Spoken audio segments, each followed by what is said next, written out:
Welcome to the 5th or 6th edition of The 7. I don't know if this is the 5th or the 6th or the 4th or the 5th. At any rate, we are here every Sunday night at 8 o'clock Eastern, 8 o'clock-ish Eastern, 7 Central, 5 p.m. Pacific. It is good to have you guys in this evening. Tonight's topic, we are going to discuss whether or not it is too late for American women to be turned into quality women. Women of quality, women who are worth committing to. And we're going to do it by age. We're going to start in the 40s because we know that women in their 40s still think their shit don't stink because dudes steady trying to fuck these broads. So we're going to put them on blast. And who knows? Maybe there's a dissenter on the panel who says, you know what, Donovan? I think that a woman in her 40s, I think thoughts in their 40s can be rehabilitated. And then we will proceed to make fun of that person. Then we're gonna go into the 30s. Then we'll go into the 20s. Then we'll go into the teens, because I think a lot of these guys hold out hope that, listen, man, maybe our teenage girls can rid themselves of this feminist sewage. At any rate, guys, welcome to the show. I'm going to introduce tonight's esteemed panel. And oh, by the way, just so you guys know, if you support one of us, you support all of us, guys. If you super chat us, it gets split evenly.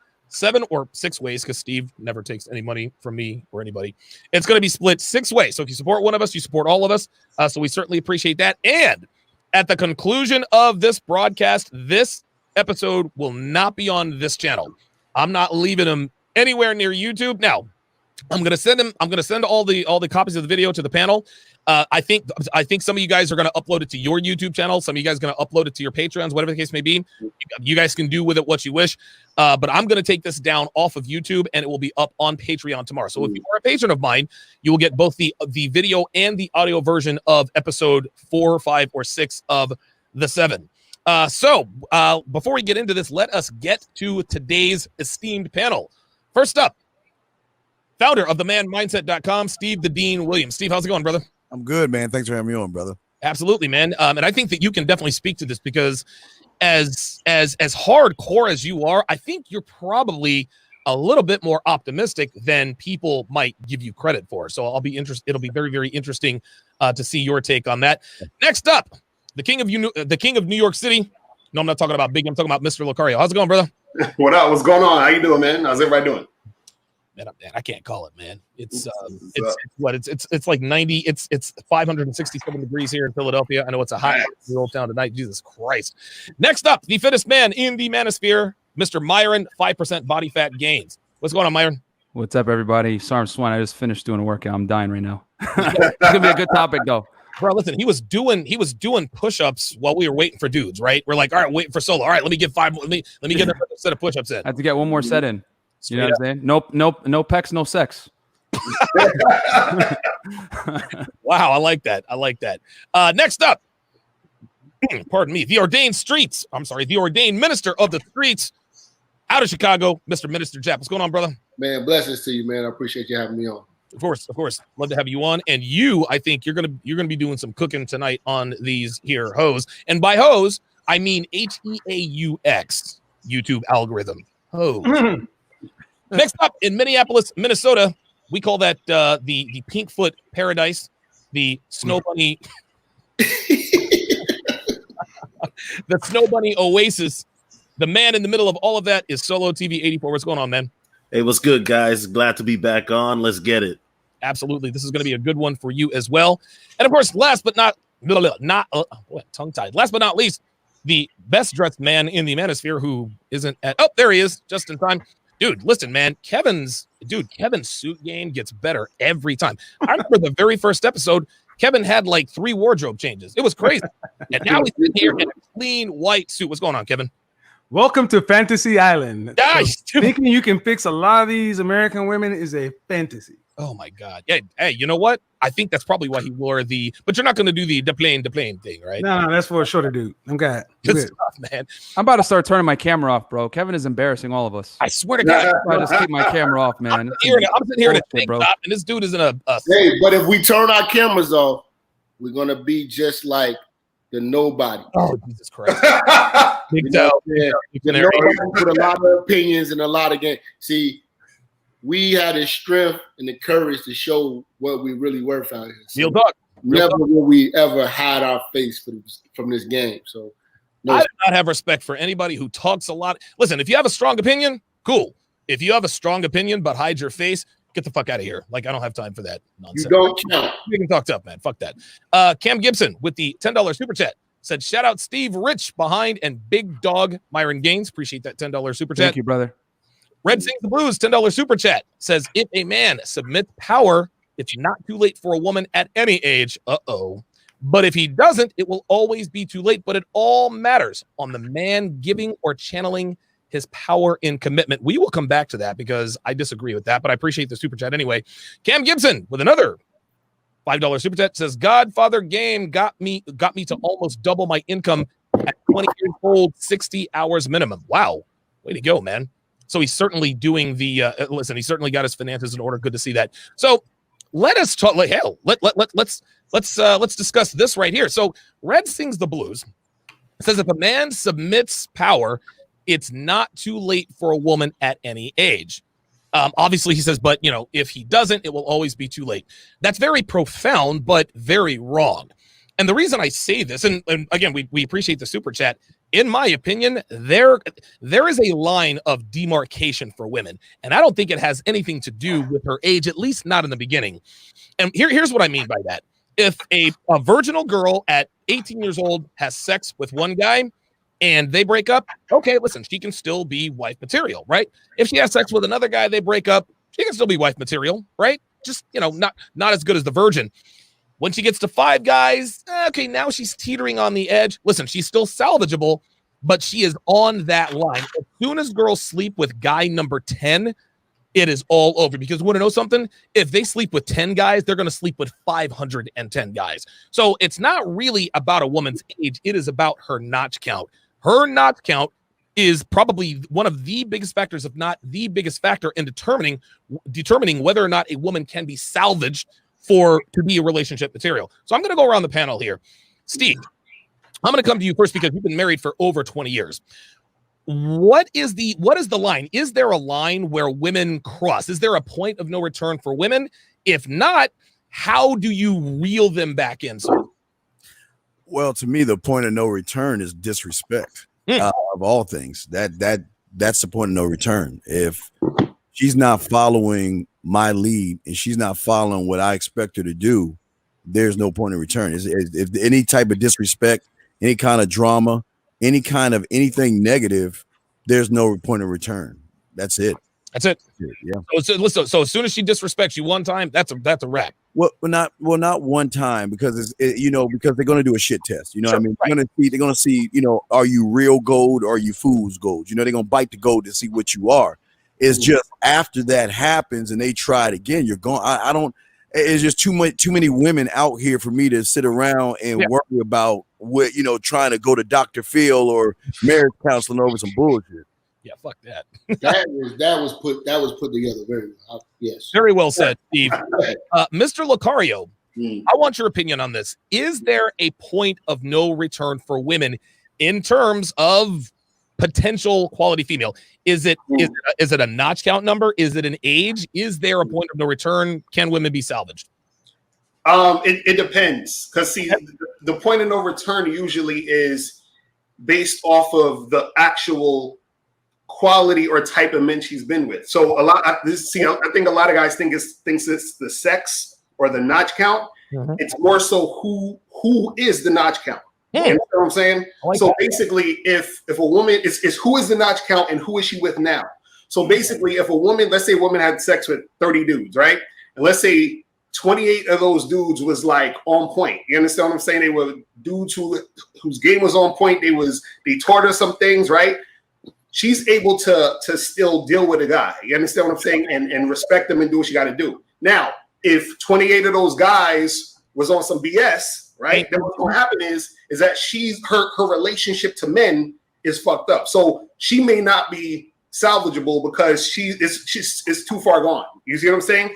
But what happens is that based off the actual guy she's with at the moment, based off of his game, she's going to be able to cooperate with that guy based off his game. This is why, for example, you could have a pimp who can deal with like a stripper or a chick in the life, and she'll be cooperative to him versus a square dude who she'll run all over him. You understand what I'm saying? So she got a whole bunch of notch counts, and she's been doing whatever she does. But one guy's able to get her to cooperate. One guy's able to not. You see what I'm saying? Oh, that makes perfect sense, and I've never thought of it that way. Right.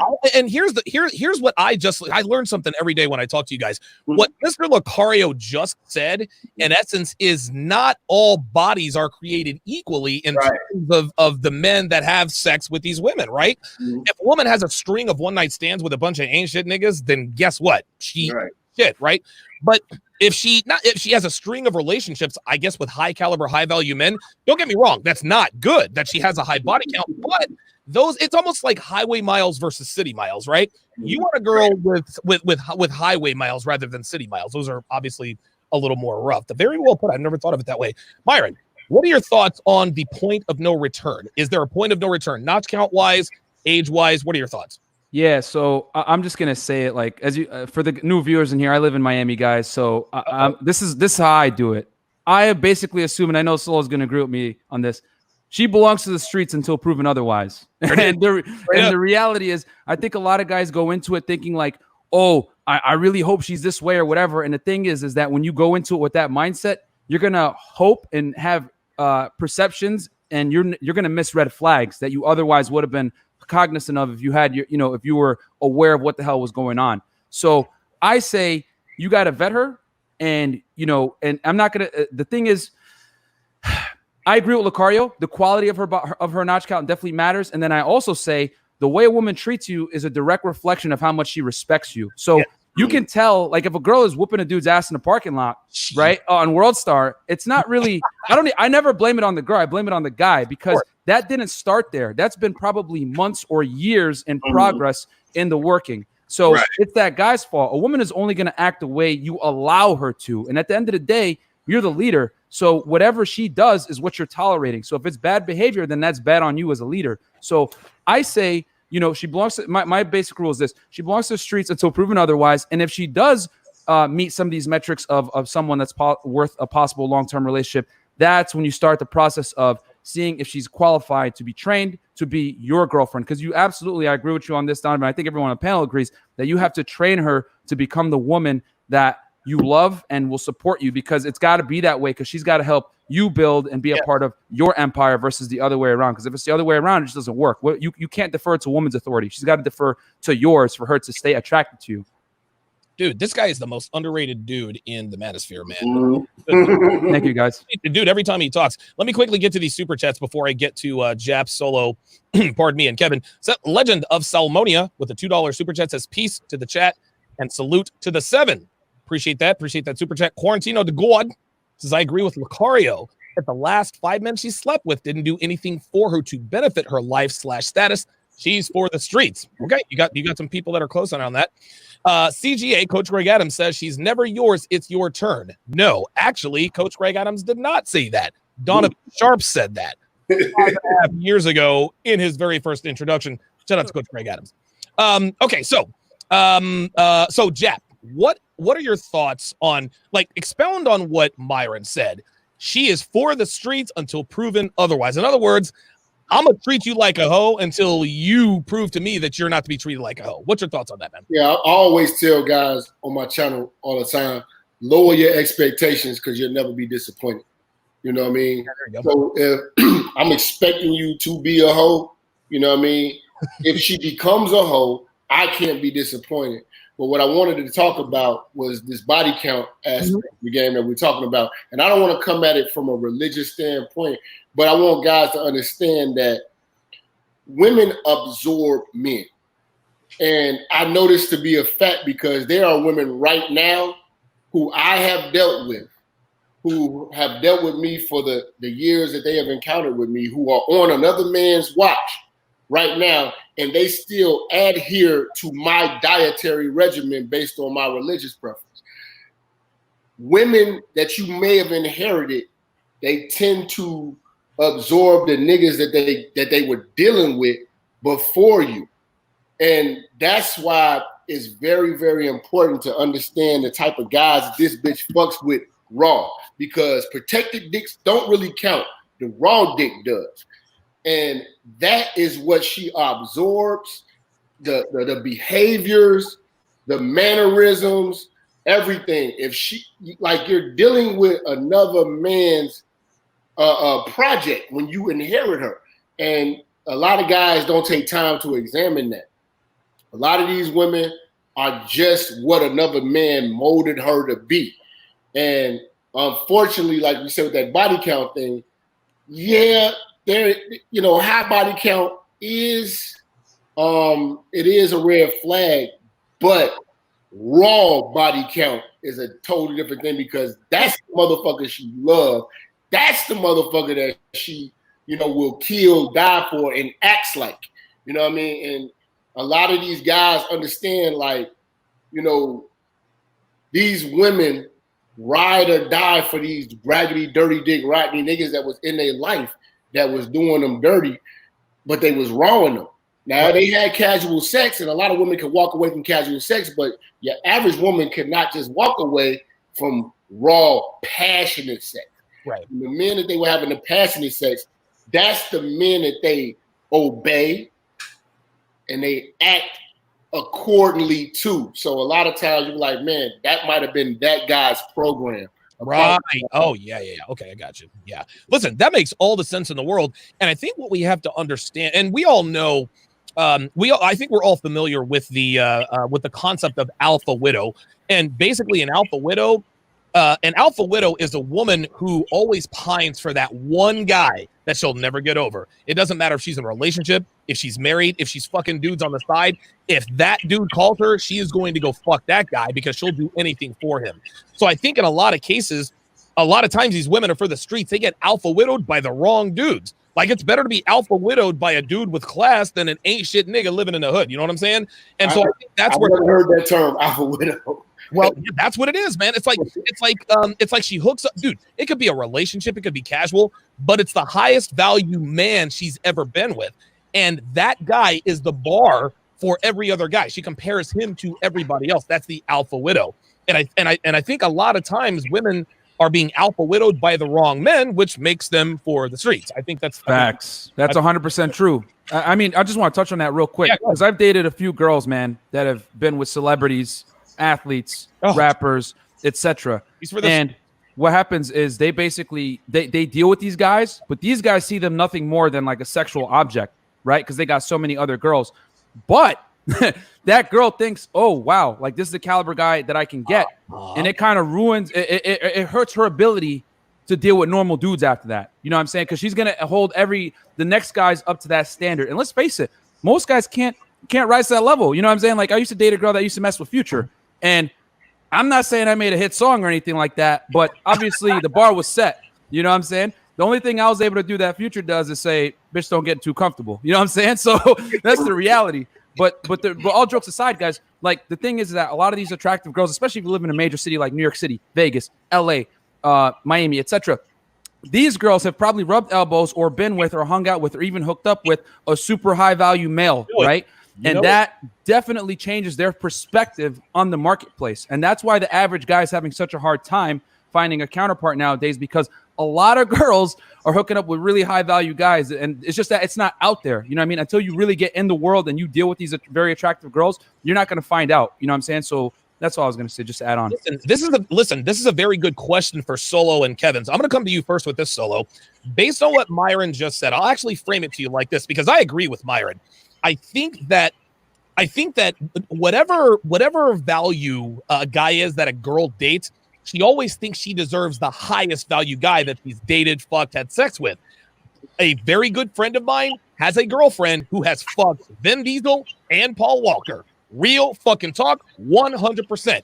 And guys, this chick is a badass bitch for real. You get girls out here that fuck with these celebrities and these guys with a lot of clout, and just like Myron said, they think, well, hell, if I can fuck him once, then I deserve a relationship with a Vin Diesel type motherfucker. And that's not how it works. So in your opinion, Solo, do you think that ruins girls? Like, they go super high? It's almost like bacon. You put bacon on a sandwich, you can never not have bacon again. You fly first class, you can never not fly first class again. What are your thoughts? Yeah, definitely. And I mean, this is a concept, Donovan, I've talked about, you've talked about, the concept of how women conflate their sexual market value with their marriage market value, right? Facts. Relationship market value. So, for example, for those guys who don't get it, a woman's sexual market value, she could be a 5, but guess what? A guy who's a Chad, Brad, or Tyrone, or in the upper echelon, like a Vin Diesel or like a Paul Walker, if he might be in a rough patch, he might bunker buster the chick, right? But marriage market value, a guy like Vin Diesel or Paul Walker, they're not going to marry a 5. And see, and this is the main issue a lot of women are having, especially when they go on these dating apps like Tinder, right? Where they might be a high value guy's booty call for the night or side piece, but then they think that because they get bunker busted by that guy, now they have the right to marry the guy like that or snag him as a boyfriend. And real quick, Donovan, I remember one time I was at a bar in my area and I overheard 2 women talking about how they were getting pumped and dumped, right?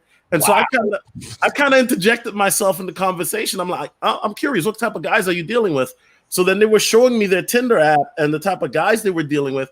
And I looked at them straight up and said, the problem is you girls are dealing with men out of your league, out of your level.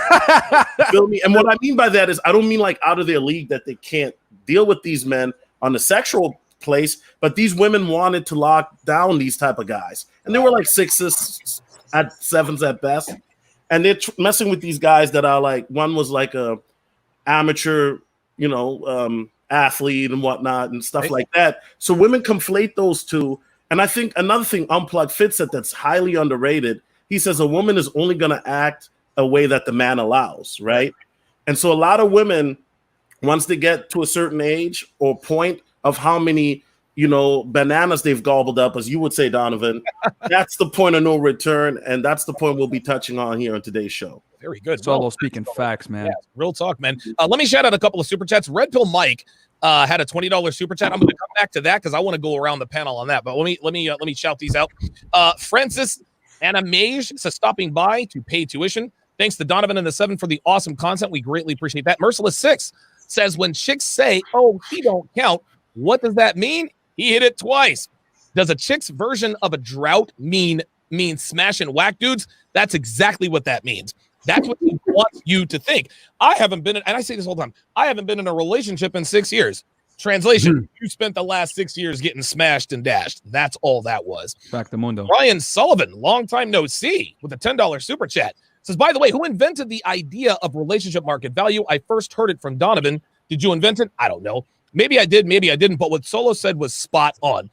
And women always make this mistake. Just because he wants to fuck you does not mean he wants to commit. Listen, man, Paul Walker, the late Paul Walker, Vin Diesel, I'll fucking smash hoes until they're blue in the fucking face. They're not putting a ring on no hose, man. Like, fuck that. Get out of here with that. That's where women go wrong, is they think they conflate sexual attention with commitment attention, and that's why they get frustrated. So let me go back to let me come to Kevin with this, and then we'll go to Red Pill Mike's question. So, Kevin, do you believe that there is a point of no return for women? If so, is it the age? Is it the body count? Is it a combination of two? Or is there no point of no return? This is one of those kind of questions. Right? Huh? Because here's the thing. I could say body count, but then I know high caliber escorts who squared up and become stepwives. Mm-hmm. Mm-hmm. But again, you start looking, but they only dealt with a high caliber of clientele, kind of like what the guys were saying about. It's the guy, it's the kind of guy you mess with more than anything else. I agree. But I do think there is a component for the average woman. Now the average woman, I think it has a lot to do with her age more than anything else. Because what I'm seeing a lot, man, is once they get into what I call when they start getting into that danger zone. That 27 to 35, that's that danger zone. Once they cross out of the danger zone, man, they're in no man's land. From 35 to over, it's pretty much a wrap. See, the caliber of dude you kicked it with has something to do with it, but human beings, by our nature, we are looking for consistency and we try to sit into patterns, and they're pretty much stuck into a pattern until they decide to change. No different than an alcoholic or an addict. They know what's going on. If they decide to have a moment of clarity that they want to do something about it, is it possible to change? Yeah, but is it probable? No. Kevin, I think that you and Lucario, this is something I have never. And guys, I've been in the game forever. I've fucked, dude, hundreds of girls and all this and that. And the other. I have never ever thought. I thought that a body was a body. If a girl fucked 20 guys, she's a hoe. But here's the thing: you guys are putting me up on game in terms of the quality of men. If the average, let's just call it relationship market or value, right? We take girls on their looks. If she's a 10, she's a fucking smoke show. If she's a 1, she's ugly, right? Let's say that the average woman, the caliber of guys she usually sleeps with is between a 6 and a 7. A lot of those guys ain't shit. Ain't got no job, no goals, no nothing. But then you got your high-level escorts who can turn themselves into Stepford wives and be good wives. Why? Because the only men they slept with are super high-value men, CEOs, business owners, fourth-generation business owners. So it's almost like she's not dating laterally, she's marrying laterally, and she knows how to act, having dealt with the high caliber of men. Donovan, you got to understand, what did the woman absorb? Right. The woman absorbs the energy to the man that she deal with. So the guys that she's been coming around, she absorbed every level of that game. So if you get a bitch that was fucking with nothing but street niggas, on level, and you are a square motherfucker on some corporate shit, and you like, this motherfucker's fine, she just happened to be in the right spot at the right time. That the past that she has, that she's absorbed, is going to conflict with what you are. Man, I've never thought of that, dude. See, They absorb us. Like, it's a lot of women still have my talking points with other guys. Right. We rub off. What I'm saying, we rub off on these bitches. Right. Well, this is the thing, though. I agree with what Jap is saying, but a chick doesn't absorb every guy, though. It's only a certain. So a woman could have been with, she could have had 100 body count and only absorbed one dude. You understand what I'm saying? Out of those 100. Because, for example, what you got to understand is that a woman is going to absorb who had the most impact or who was with her, and that's why I said that's why I said certain the raw dick counts for the most part. But she could also a lot of the niggas that she one and done, and just to protect the shit, that motherfucker she was sitting down being intimate with, he's within her still.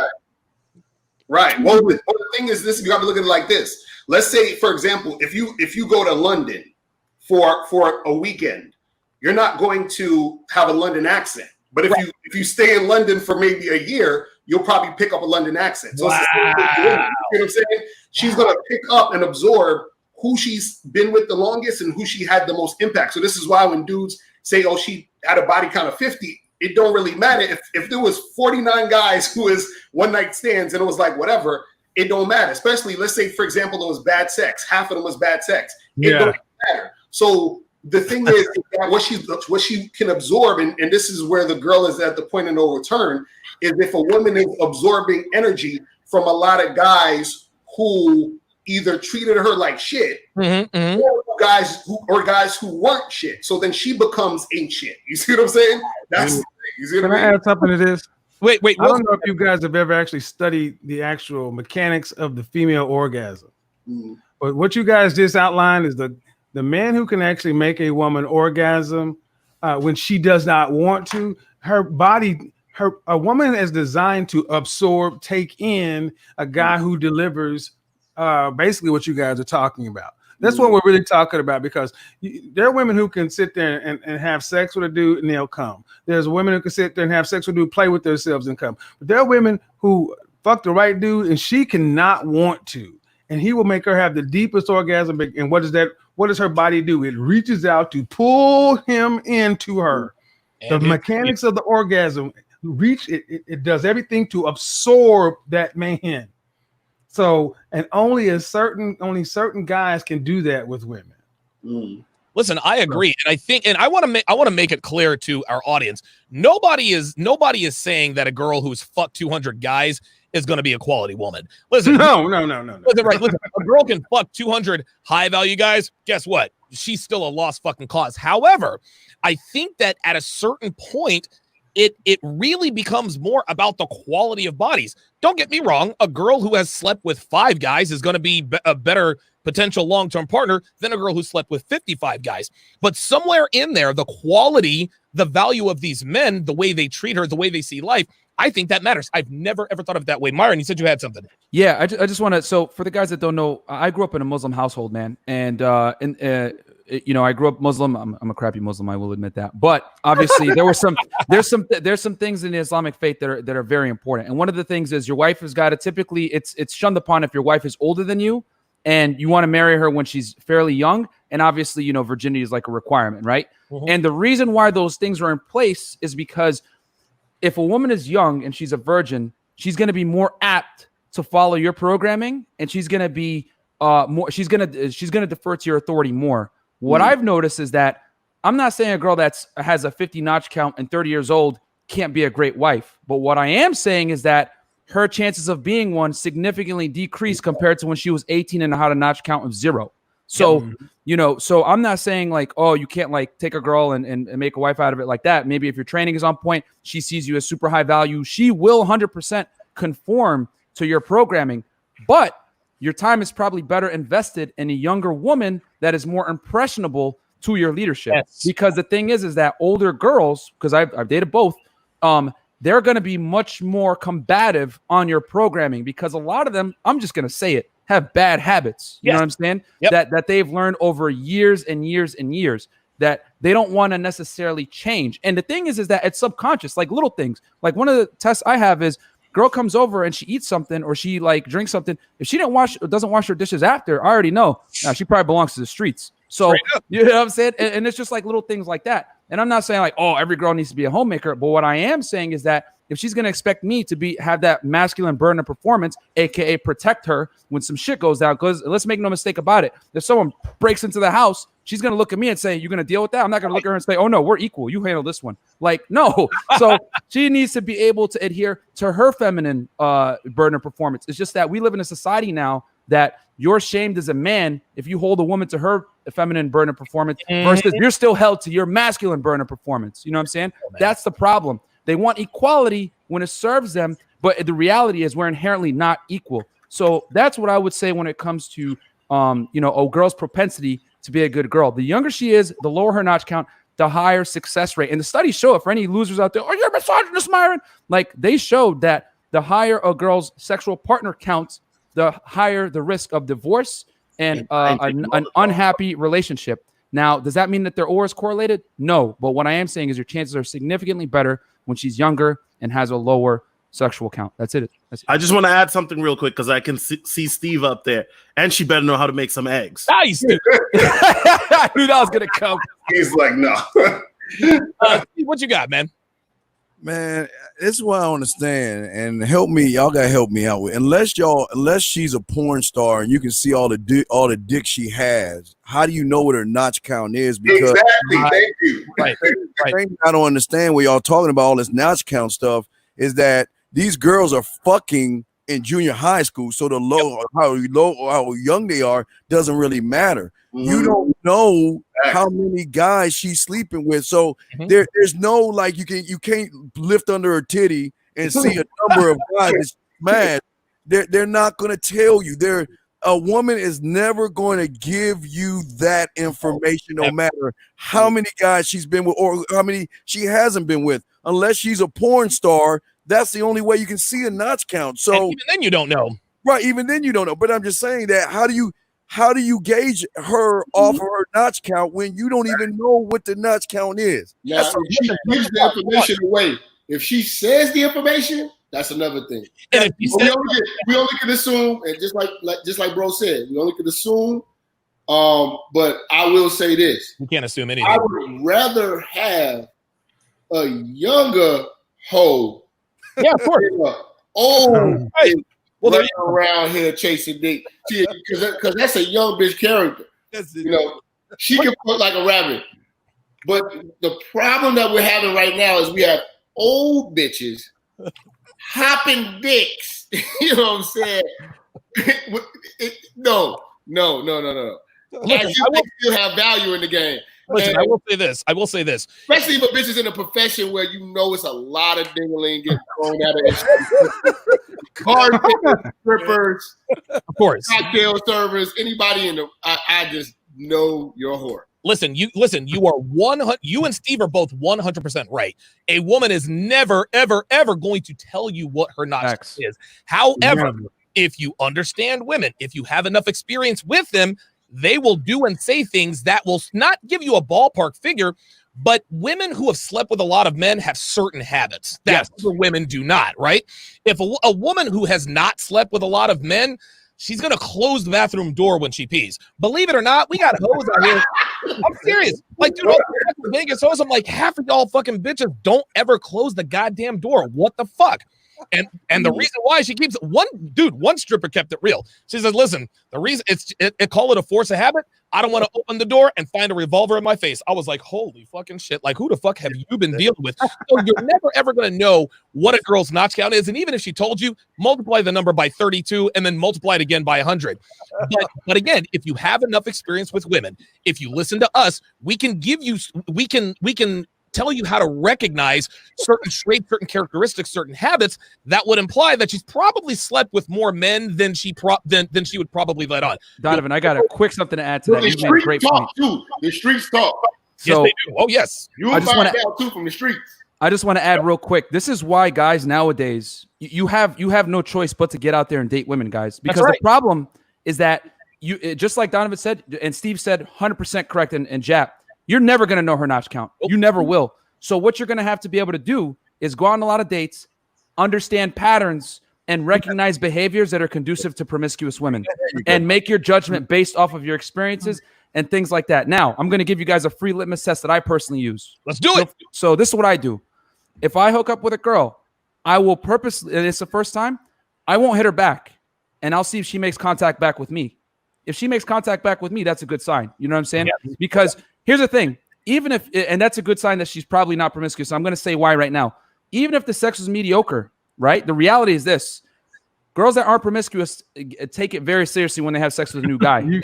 So they're going to probably contact you again just because they made one of the biggest investments that women typically make, which is her body. So she's going to want to see that through to some extent. So she's probably going to contact you. If she doesn't contact you back, you know, again, like I said, this isn't black and white, guys. It's gray areas. Sure. But you can probably bet that you're just a guy on her rotation. So that's the reality, because girls run rotations too, and they do it much better than us. It's just that they're much more quiet. The question is, what's the high notch count though?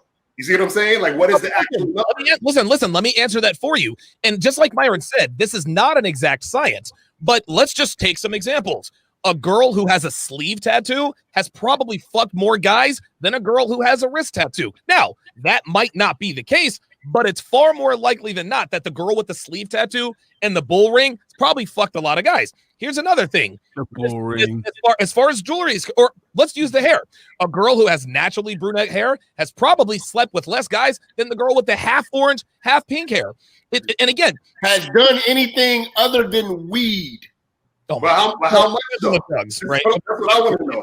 The point is this. Listen. The point is this: is that if men are paying attention, women will tell you. They're not going to tell you the exact number, but women will tell you what their notch count is just by the way they are. Their habits, their traits, and their characteristics will let you know, okay, this girl's fucked a lot of dudes. I don't know exactly how many, but she probably has. Now, there are some women out there who are very, very good at hiding their notch counts or their notch count habits, but they can't do it forever. And this is why I always tell men, never think about a long-term relationship with a woman for at least 6 months, because any girl can fake the funk for 3-4 months. They can't do it forever. Lucario, go ahead. No, I was gonna say because people say, you know, the high notch count. So I'm like, what is high?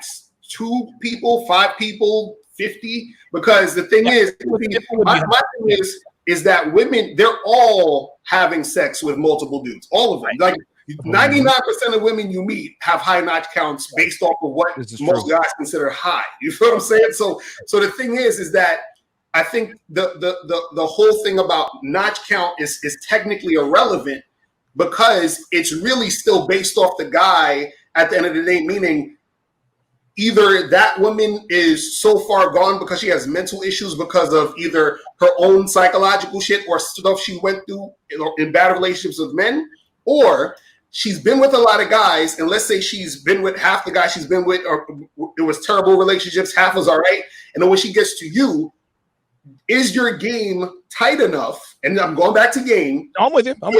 To be able to get her to want to sleep with you, because the thing is with what Myra was saying with the studies is that there's actually no reputable studies that have done this, like anywhere. I've been trying to look for these. I told people to send them to me, and it's always some guy's blog. You know what I'm saying? Sure. And I'm like, where did they do these studies? How did they count for the women who had the notch count? How do you know that they were telling, like, where are these things?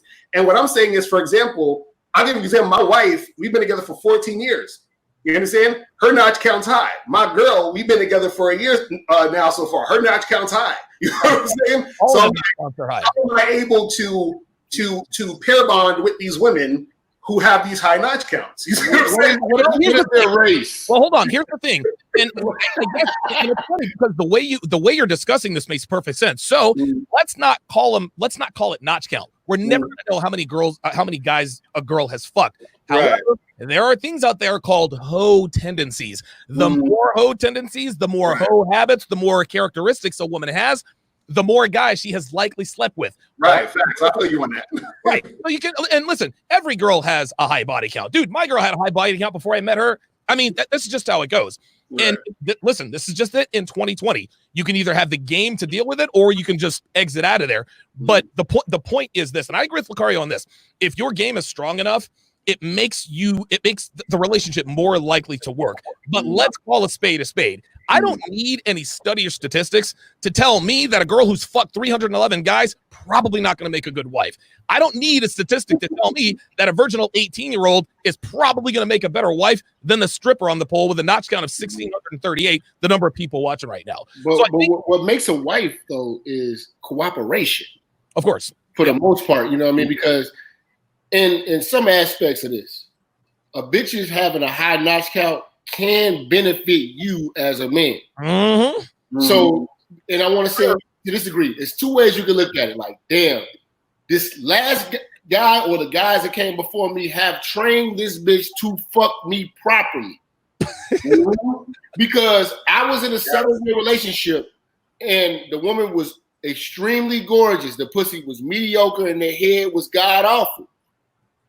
But I had to still deal with her ass because I was with her and I was trying to get her.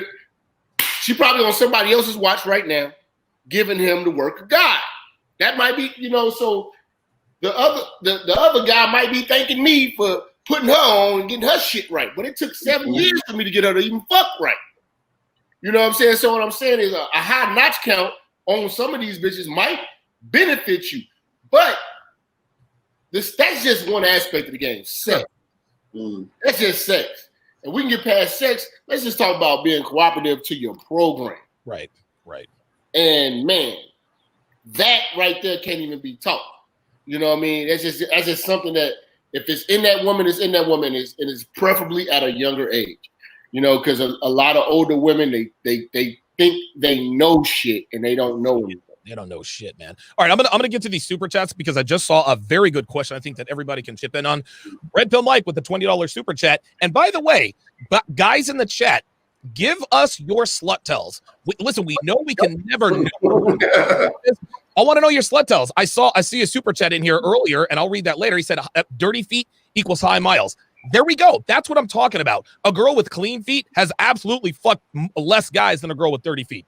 $20 super chat. Red Pill Mike says the higher her notch count, the greater her level of denial. The higher his notch count, the greater his level of wisdom. When a man waits to interact with women, he learns the truth very late in life. Very well said. Francis Arminage with the, I already read that one. I already read that one as well. Give me just a second. Ryan Sullivan. Oh, crap. Here we go. There we go. Party voice. Listen, they're already starting to come in. Let me get, yes. BGI Ramp, $5 super chat. How she handles your tool is how you gauge her mileage. Right. No girl, dude, listen, virgins are not good at sucking dick. It just doesn't work that way. H Dog with the $2 super chat says you guys are keeping it real. I don't know why he put $20 in there, but he can't fool me. Back, $20 super chat says her behavior with enlightened men is indicative of her age and notch count. Her point of no return is determined when her lack of wisdom / principle becomes obvious to high value males. I think I understand what he's saying there, but I think he's out thinking the room there. I just think it has to do with men who can pick up on hoe tendencies. Techo Mage B5, $7 super chat says Mother Nature warns us of dangerous creatures by displaying their colors, and so do women. Purple hair, etc. I would also add tattoos. H Dog with the $20 super sticker, appreciate that. C Platinum, $10. Dirty feet equals high miles. I co-sign on that 100%. Live level $5 super chat says you can measure her notch count. Jap, he says you can measure her notch count by her level of cooperation and submissiveness.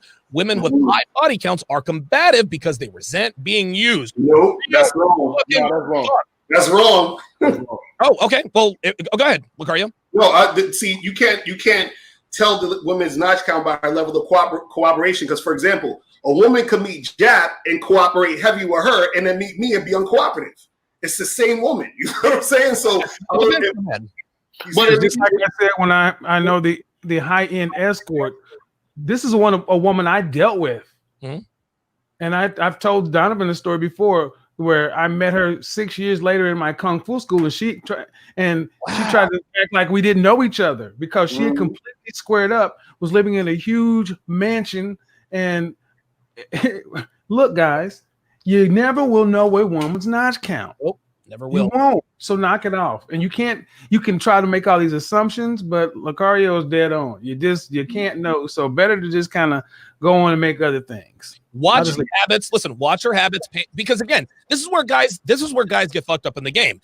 They are so enthralled that an attractive woman is letting him fuck her. They miss the obvious signs that she's probably for the streets. And when we say for the streets, we mean fuck a lot of guys, right? If she has condoms in her car, she's fucked a lot of dudes. She's for the street. Guys need to pay attention to this stuff. You have to pay attention. But I agree with Lucario. I think it depends on the guy too. Ice Dragon Kid with the $5 super chat says this is the intellectual roundtable that every man should listen to. You guys get better every week. Thanks again for answering the hard questions. Very, very good. There's a very good question I'm going to go back up and get. Quarantino to God. $5 says, had a chick smash me and my cuz. The frat boys knew her for running scrimmages, i.e. trained. Now she's engaged. She was the gypsy addy popping type. Cam Gibson with the $10 super chat says, you're 100% right. My girlfriend started laughing like me and all crazy. I was her first in high school. Okay. Grown Man Business, $10 super chat says, salute to brother Solo TV 84 and Jappa. Now there was Grown Man Business. Hey, YouTuber, good guy. Grown Man Business. GMB. I like the GMB. We like that hashtag GMB. Yep. Shout out to bro. Man. Here is the question that I'm going to pose to the panel. This is an excellent question by Nate Dogg. He says, what body count does a man need to have to even consider training a woman for an LTR? I know Donovan says 35. Is a good question. Say you gentlemen. So I'll answer this first. My rule is the 35-35 rule. Before you even think about getting into a long-term relationship with any woman, you need to be at least 35 years old and have fucked at least 35 women. If you fucked at least 35 women, you've had your heart broken, you've been cheated on, you've been done dirty, you did dirty. 35 women is a lot of women. And at that point, you pretty much know what to look for. You know what to look for, what not to look for. So, Steve, I'm going to come to you. What kind of experience, notch count-wise, does a man have to have before he can start thinking about a long-term relationship with a woman? Okay, real quick, I just want to say something on what y'all were saying about the woman's hair and tattoos. Yeah. Y'all don't know about cosplay and women, nerdy girls who color their hair. That doesn't mean that they're promiscuous. It means that they're rebellious. So we gotta kind of watch how we do this, because you should judge a woman on how she treats you and stuff like that. So you can't, there's a lot of guys gonna think just because she has tattoos and colored hair that something's wrong with her, but maybe she's just rebelling, or maybe she's artistic or something, artsy kind of chick. I just wanted to say that real quick. But, all right, I got you. But as far as that, no, I don't look at a number, because I've been fucking since I was 13. So I don't look at a number or anything. I look at what I want. You know what I mean? I don't, you're asking, does a body count? I don't You mean our body count for us? That's the question, Lucario? I mean, sorry, our body count. Oh no, I don't look at her because I look at a woman as just a fuck. Excuse me, she's just nothing. There's nothing. Right. Right. So I don't look at her. I don't look at body counts because I expect, even especially today when women are giving pussy away like Halloween candy, you should have 35 in a month. I mean, you should be smashing at least 5 to 10 women on your roster right now. So what I don't understand, I don't look at 35 or anything like that because I look at the woman. I mean, for the man first. That's what okay, very good. That's actually now that's interesting because, dude, when I was 13 years old, I didn't even know what pussy looked like, right? So that just showed my lack of experience there. But that makes sense. The earlier you get started, I guess the more experience you have.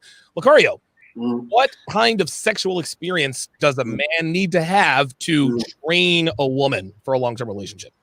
Right. I think that it's not necessarily the sexual experience. It's more so I think men have to have more relationship experience and dating experience with women. So you could have a guy who smashed 50 women and 48 with them were one night stands, right? But you could have a guy that only had sex with 4 women, but he dated all 4 of them. You know what I'm saying? You're smart, man. I swear to God, you're making me think in a different. You know what I'm saying? Because he could have been with, let's say he was with 3 of them for like a year, just dating them, going back and forth. He has more experience than the guy who smashed 50 women. So he has more relationship and long-term experience, so that he learned more about dealing with a woman over time. This is why, because I tell guys, wait at least a year or a year and a half before you make any girl your girlfriend anyway. Straight up.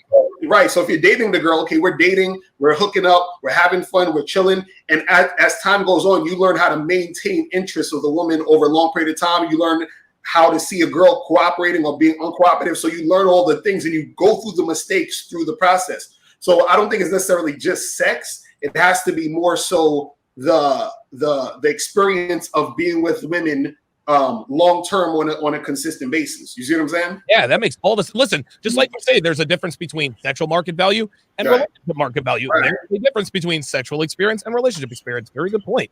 Myron, what is your required level of experience? If you're talking to a guy in the webinars, this is Myron. How old do I have to be, and how many women have I had to have smashed to train a girl for a long-term relationship? Yeah, this is an excellent question, man. Definitely, you got to be in your 30s. You should not even be thinking about trying to get with girls until you're in your 30s and you got yourself financially stable, because you're not going to be able to exert boundaries and exert your demands on a woman until she respects you. And quite frankly, she's not going to respect you until you're at a certain maturity level and a certain economic level. So that's first and foremost. You got to build the castle, then they're going to come. Then with that said, how you get your lay count is very important, because I know there's guys out there that have a lay count of like 2, 3, 500, 1,000, but half of them were escorts. That doesn't count. You know what I'm saying? Because you never went through the trenches and figured out game and how to actually deal with a woman beyond the transactional level. So that's number one. So how you get the lay count is very important. So if you were like in a frat in college and you got laid with like 50 girls, but now you're in the real world and you're a fat POS and you can no longer attract women because you don't have that social clout from college, then you're not ready for it either. Now, to have a nice universal number, I'm not going to lie to you guys. I'm going to say you need to be at least 50 dealing with like 50 or more, like dealing with girls from like cold approach or online dating or whatever. And the reason why I say that is because the way the marketplace is now, more women are promiscuous than ever before. Oh, yeah. So the only way you're going to catch up as a guy is you need to be able to discern a woman that's a good candidate for a long-term relationship versus a woman that's not a good candidate for a long-term relationship. And the reality is, and why so many guys get fleeced in the marketplace, is that they don't have the experience to discern a girl that is probably a bad investment. You know what I'm saying? And they're too quick to commit. Yes. So I agree with Lucario 100% that you need to date her seriously for several months to a year, because she won't be able to keep the mask on forever. It's going to come off at some point. You know what I mean? And then the more experienced you are, the quicker you're going to find those red flags. And that comes from dating and seeing multiple women. And then on top of that, you're just going to build experience as a guy anyway. Because I think a big reason why guys get into, if you ask any guy that gets like thrown through the ringer in a divorce or any type of thing, or gets in a relationship where his wife is beating on him or anything like that, it's almost always a guy that's sexually inexperienced because he doesn't know better. You know what I'm saying? On what expectations are on a woman, how to lead the frame, all these things. And all these guys that get beat up by their girls almost always have zero experience. So I think you got to get to 50 or more. It's got to be quality lays where you basically work the lead from zero, and you just got to basically be cognizant of red flags and behaviors that are not conducive to a long-term relationship. And I would say 50 is going to hopefully get you there. Now, for as far as my like transformation, I didn't really start like becoming razor sharp with this shit until I hit triple digits. So that was me. Everyone's different and learns at different rates. But being here in Miami, I had to drink through a fire hose, and it took me triple digits. So like now I'm like on it. You know what I mean? It's like internalized now. So everyone is different. Everyone has a different learning curve. But I would say 50 is bare minimum. And then if you can get even further, and I'm only 30 years old, so I think every guy's got to get to at least that benchmark, in my opinion. Solo, what are your thoughts? What age do you have to be? What experience, sexual or relationship experience? Because Lucario added another dimension to that. Yeah, and shout out to Lucario, because Lucario brings up something that Steve actually brought up on my stream is, remember Neil Strauss when he wrote the game, and in the game he was talking about how mystery could attract these girls, but when he got into relationships, he was a hot mess, right? Yep. Right. Oh, yes. Wow. Yeah, perfect example, dude. He had to go to the side. There you go. Wow. He broke down when his other PUA buddy was bunker bustering his girlfriend. He couldn't handle it. We all remember that story, right, Donovan? Yeah, I do. That makes perfect sense, dude. And then Neil Strauss kind of went through the same thing. He was great at attracting women, but like most PUAs, he had what's known as a sticking point, which was relationships. He couldn't keep the girl. That's why when he was dealing with Lisa, he could never pass her shit test, because he was thinking from a frame of, I'm not good enough, right? And even I went through that, Donovan, where when you first get in the game, there's going to be certain girls, like, I can meet a girl at the club, Donovan, and hell, I even pulled 2 girls at the club, had a threesome. But guess what? It's a different ball game when you have to keep those women around. Yes. Now, one thing I will say that Myron brought up is, look, we can argue about you need a 50 or 100 lay notch counts, but if all the 50 and 100 lay notch counts are only 5s, that shit don't matter. About this, it's the turbo chicks, or the as I call them, the showstoppers, right? Those girls that are 8s, 9s, and 10s. It's different when you deal with them in a relationship compared to a 5. It is another world. Hold up. There's things that I know I can get away with a 5, Donovan, that a 10 or 9 will not allow me to get away with. This is why we talk about frame, this and that. That's why, Donovan, look, I've dealt with some chicks. I remember when I dealt with this chick in Miami. She was a centerfold model, everything, right? Well, guess what, Donovan? I was so right. Get over your feet. Oh my God. Bro, that shit did not last 2 weeks because I was wide-eyed. My nose was wide open. So there's levels to this stuff. I think it's more based on quality than quantity. Number one. But I don't disagree with what Myron is saying. I do think men need experience. I think you need to be at least 30 or older because there's a certain level of maturity. But then again, look at Mystery and Style. These guys steady game and they still succumb to their simpness at the end. You know, the mentality, they reverted back when they didn't know how to deal with the women to escalate it into a longer term relationship. Now, secondly, in terms of notch count, you got to be at least in the double digits. But every guy is different. You know what I'm saying? But I think you need at least 10, 20 minimum. But for me, I take more stock in a guy that's been with 10, 20 baddies compared to a guy that's, I've been with 205s. Different levels. There, dude, this was an excellent question because there are so many more dimensions. All notches are not created equal, and different guys are in different cases. And a guy who has fucked 10 is obviously has tighter game than a guy who's fucked 205s. Also, with the Neil Strauss thing, Neil Strauss fucked hundreds, probably thousands of women. But guess what? He didn't have any experience with relationship. So while a guy who may have only slept with 50 girls, compared to Neil Strauss, who's probably slept with 1,000, the guy who slept with 50 girls and has had relationships, that guy is going to know more about relationship game at all. And I think, and I'm going to come to Kevin right after this.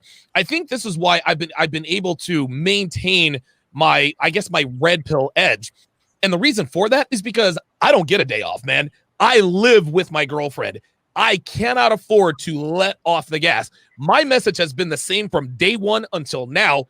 And the reason for that is because if there is one day of weakness, one moment of fucking weakness, that's going to be a fissure that's going to end up cracking. So I think what helps me keep my edge is the fact that I have to be on all the time. Whereas a guy like Neil Strauss, who fucks, bitches all the time, and when he goes home, he can be his normal beta self. But what happens when you have a girlfriend? It's a totally different ballgame. Let me say this real quick before you go to Kev, because I know he's going to kill it. I just want to say real fast. The thing with the problem with Mystery and Neil Strauss was that they weren't RP aware. You know what I'm saying? No. They didn't internalize this stuff. What they were able to do, however, was they were able to mimic alpha male behaviors to attract women, right? As Rollo Tomasi says, shout out to him, bypass hypergamous filters by displaying high value behaviors, but they never internalized the shit. So when they actually ended up getting these hot girls, what did they do? They started simping. They weren't able to control frame. Next thing you know, Mystery wants to kill himself. Neil Strauss is on public television talking about, I messed up with my girl and all this other stuff, because these guys aren't really alphas. It's the equivalent of using a Game Shark to play, Pokemon. You could raise your, what I'm saying? You could play the game with the Game Shark. You're going to beat the game better, but you know what? You never actually learn the skills to beat the game correctly. You use a cheat code to do it. And then when push comes to shove, when you play, you put your Pokemon against someone else on the system link, his Pokemon are going to fuck you up because he actually trained them in the wild while you were using rare candies in Game Shark. So that's really what, I'm saying? That's the reality. That's a complete geek on them. Yeah, I went real nerd on there. But that's what I'm trying to say is that they didn't internalize the shit. The incels going to love that one. Yeah, they're going to love it. So sorry, Kev, it's on you, man. Yeah, Kev, what are your thoughts? And listen, man, there's so much more to mention now. So knowing what you know now, age, body count for a guy, what quote unquote qualifies him to be ready to train a woman for a long-term relationship? Well, I guess if Myron wants to use Pokemon, I should start talking Yu-Gi-Oh.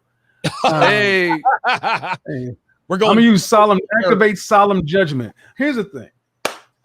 There's a combination of both. See, what I'm on my channel, I talk a lot about, the image and everything else, but it comes down to work. And relationships are work. And what we're starting to figure out is we emphasize a lot on short term. Short term is about the initial attraction, the game, the this, the that, but the work involved in a relationship is not nearly the same as short term. That's what all you guys are pretty much saying there. And so it comes down to, how can you train somebody for long term if you've never had long term or know what you need her to be there for long term? Right. See, it's one thing to say, you are mine, and as I grow and evolve, I mold you to my needs. But it still requires a self-aware man knowing why he has that woman in that place versus I just want to see how many chicks I can hit up. And I've been on both sides of it. Right. Been, high notch count, and then I've had long relationships with beautiful women, but I've not been to where I am right now. Completely red pill aware, having all these things working at the same time, and then deciding to have a long-term relationship. But when I do decide, it will be for a long term because now I know why she's here. And just like with you with Devin, there's going to be very similar parameters. It's like Steve and his wife, Mr. Lucario and his. That's where you eventually have to get to. That's what a true LTR is, when the men is in charge and knowing why, when the women know exactly why they are there.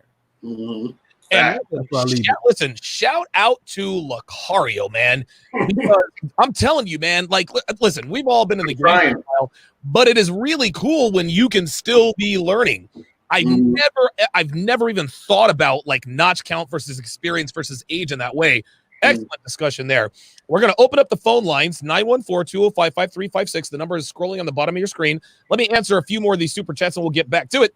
Mr. LSS says, black women slut tells, mismatched socks, and a Nissan Altima. That's fucked up. Guys. Chris Von Erich, $5 super chat, says that a chick took me back to her place. I saw she had a dish full of condoms. You think she had a high body count? I'm gonna go with yes. Yeah, of course. those are obvious slut tells. John Lando with the big $50 super chat says, my thanks to this council of 7. My combination of Minister Jap, Kevin, and Donovan keep a secure balance of female understanding and male accountability. Thank you, brothers. I appreciate that very much, John Lando. The Destroyer, or Thought Destroyer, $5 super chat says, as a guy who has been told that women are attracted to nice guys and never done the deed at the age of 19, how do you just live my own life and be happy? So let's take a minute here and answer his question. So obviously he was sold the lie, right? You got to be nice to these women, blah, blah, blah, blah, blah. He's a virgin at 19 years old. He wants to know how to live life on his own and be happy. Steve, what do you got? 19-year-old virgin. Well, your first problem is you're making it about women. There you go. Boom. As soon as you make it about women, you lost. You worry too much about the end result instead of the pathway that you got to get to your end result. So you got to stop worrying about these women so much and start focusing on you and what makes you different, what makes you special, what makes you authentic, and then stop putting your emotions in these ain't shit women. You'll be good. But that's why I came to me first, because I knew he was going to say, listen, you're 19. It ain't about girls, man. It never has been. You got to be outcome independent, man. Like here's the problem.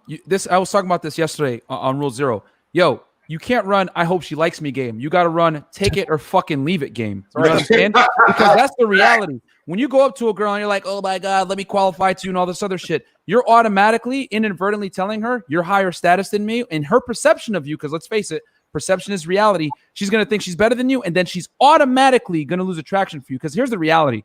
Women are not like us. If a girl is hot enough, if she works at McDonald's, I'll fucking date her. I don't care.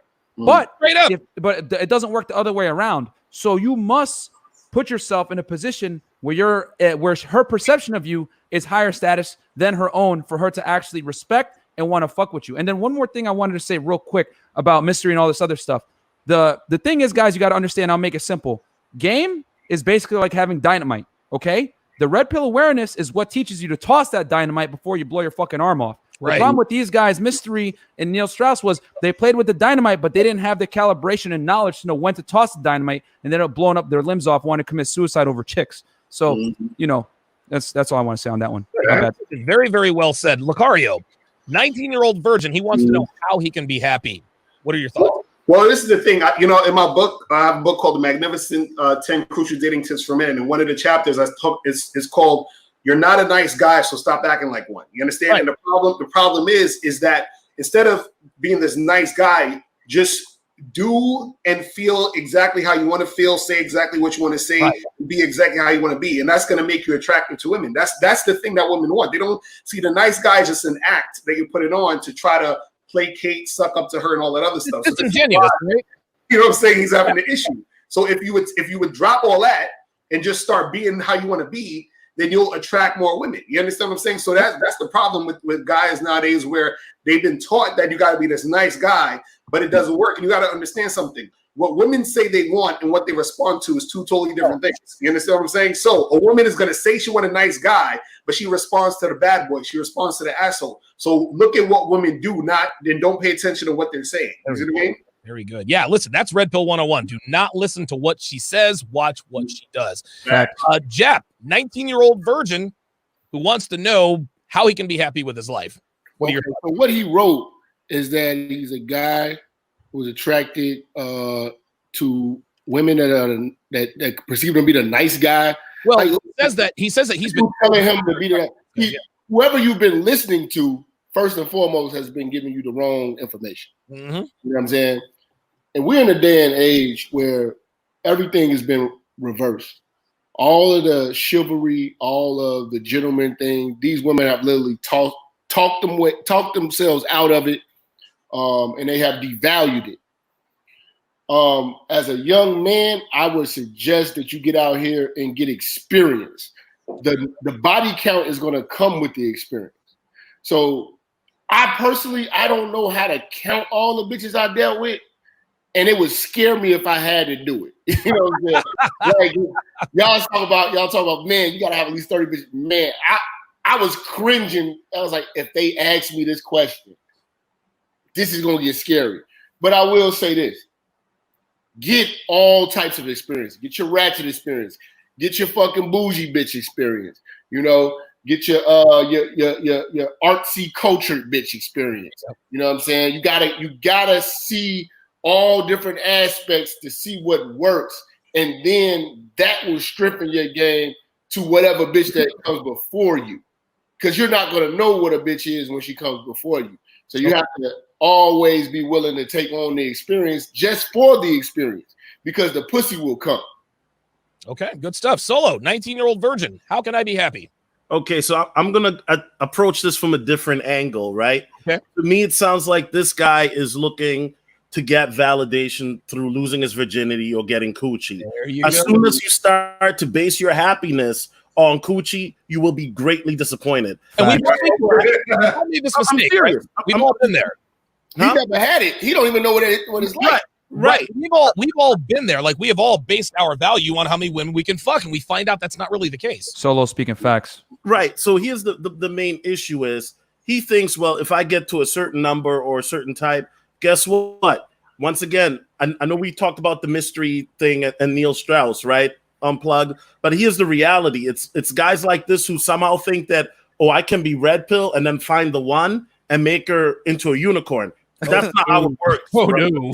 That's not how it works. So the reality is this: if you want to be happy, and once again, I'm not trying to sound like new agey or anything like that, but first you got to be happy with who you are. You got to know who you are as a man, your values, what you stand for, and what you really want to achieve. If you want to go out there, bang, schmang them out, 100 girls, you can do that. But at the end of the day, what is your goal and what is your why? If your why is out there, just bust as many nuts as you can, whatever, go ahead and do that. But if you want to have ultimate happiness, that comes from who you are as a man by achieving your goals. And by doing that, that gives you purpose in regards to fulfilling your dreams, your goals, and what you really want to do. Because once you smash, let's be honest, guys, once you smash a couple chicks, you basically smash them all, my G. Right. Very good. Listen, I'm gonna tell you what, man. I'm gonna start a new based award today. We're gonna call it Chef's Hat. Whichever one of us you guys feels cooked the most, I'll tell you how to vote and whatever, and we'll do a whole big thing about it. But dude, I'm gonna tell you what. Right now, it's fucking Lucario and goddamn Solo and motherfucking Myron. Y'all three compete for the motherfucking Chef's Hat because y'all cooking. All right, let's get to these other super chats.